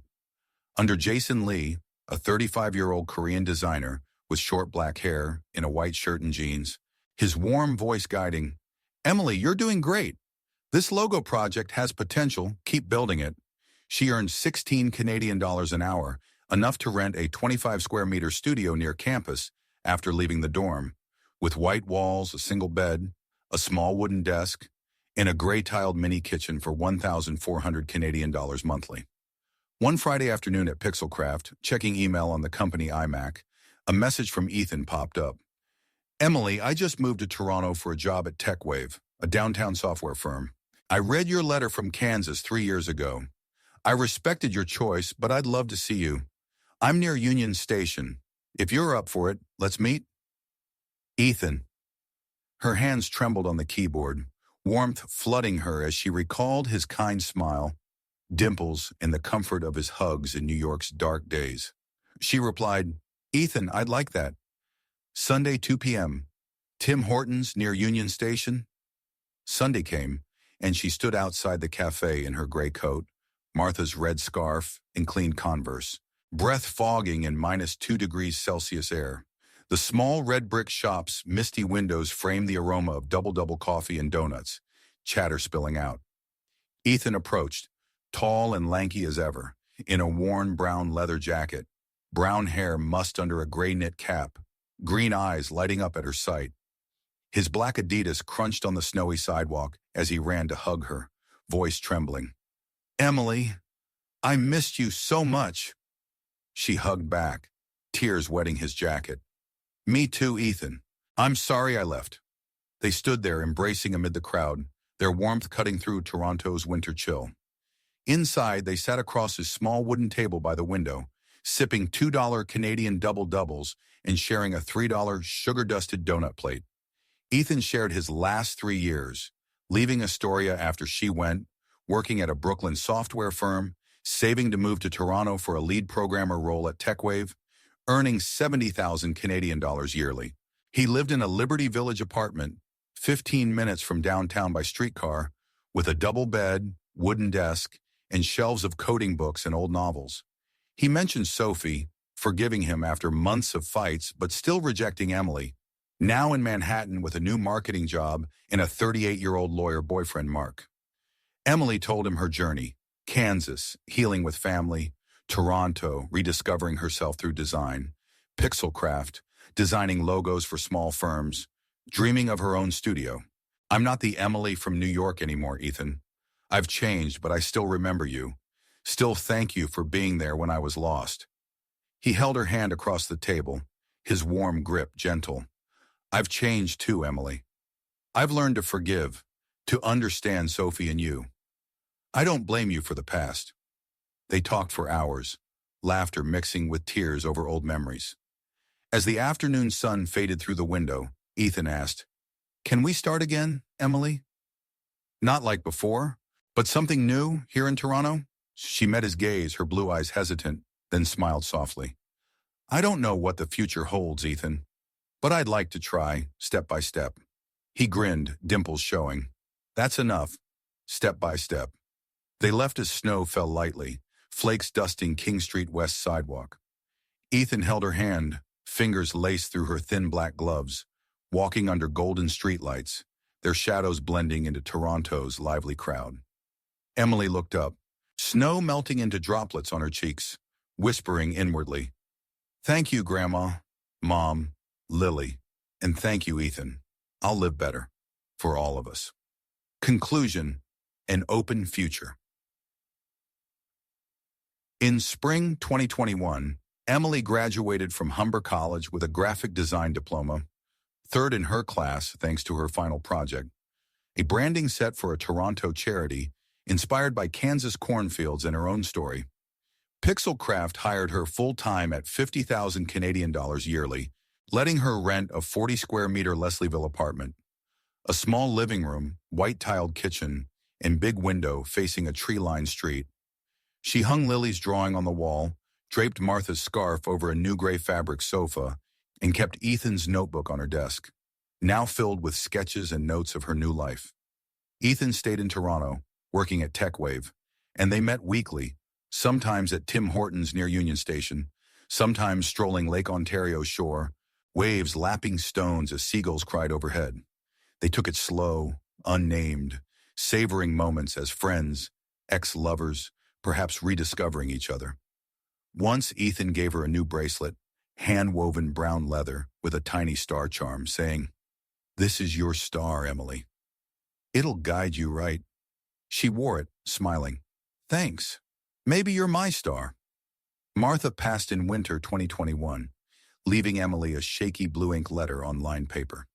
"Emily, I'm proud of you. You're my greatest joy. Live well, sweetheart." Emily wept, flying to Kansas for the funeral, standing by Martha's small grave under a gray sky, hugging Jessica and Lily tightly. She whispered, "I'll live well, Grandma," returning to Toronto with a heavy but stronger heart. Jessica and Lily moved to Queens with Daniel in 2022, Jessica working at a nearby general store for $12 an hour. Lily started elementary school, wearing a blue cotton dress Jessica sewed, a red backpack Emily sent from Toronto, writing, "Sissy Emily, I love my new school. Visit me." Emily mailed gifts, a $15 Canadian blonde Barbie from Toronto's Walmart, and called weekly, hearing Lily's bright voice. "I miss you, Sissy." Emily's story isn't a perfect movie ending, but a long journey from darkness to light. Nightmares of the violet hour linger. Sophie's scornful gaze haunts, yet she's learned to forgive herself. Ethan stays near, not promising forever, but enough for her to believe she's worthy of love. One summer afternoon in 2023, on a wooden bench by Lake Ontario, watching a red sunset gild the water, Emily rested her head on his shoulder, whispering, "Thanks for not giving up on me." He smiled, stroking her hair. "Thanks for coming back." They watched the sun set, golden light on their faces, Toronto humming with glass towers, snowy streets, and dreams that never fade. Emily's life is no longer endless dark days, but a canvas she paints, every line, color, and new hope her own. Thank you all for following Emily's journey from darkness to light through this story. If you love emotional tales, journeys of overcoming adversity to rediscover the meaning of life, don't forget to hit like and subscribe to the Stories by Night channel. Leave a comment sharing your thoughts. Have you ever felt lost and found yourself again like Emily? Every week, we'll bring you new stories told under the moonlight to explore the hidden corners of life with you. See you in the next video at Stories by Night.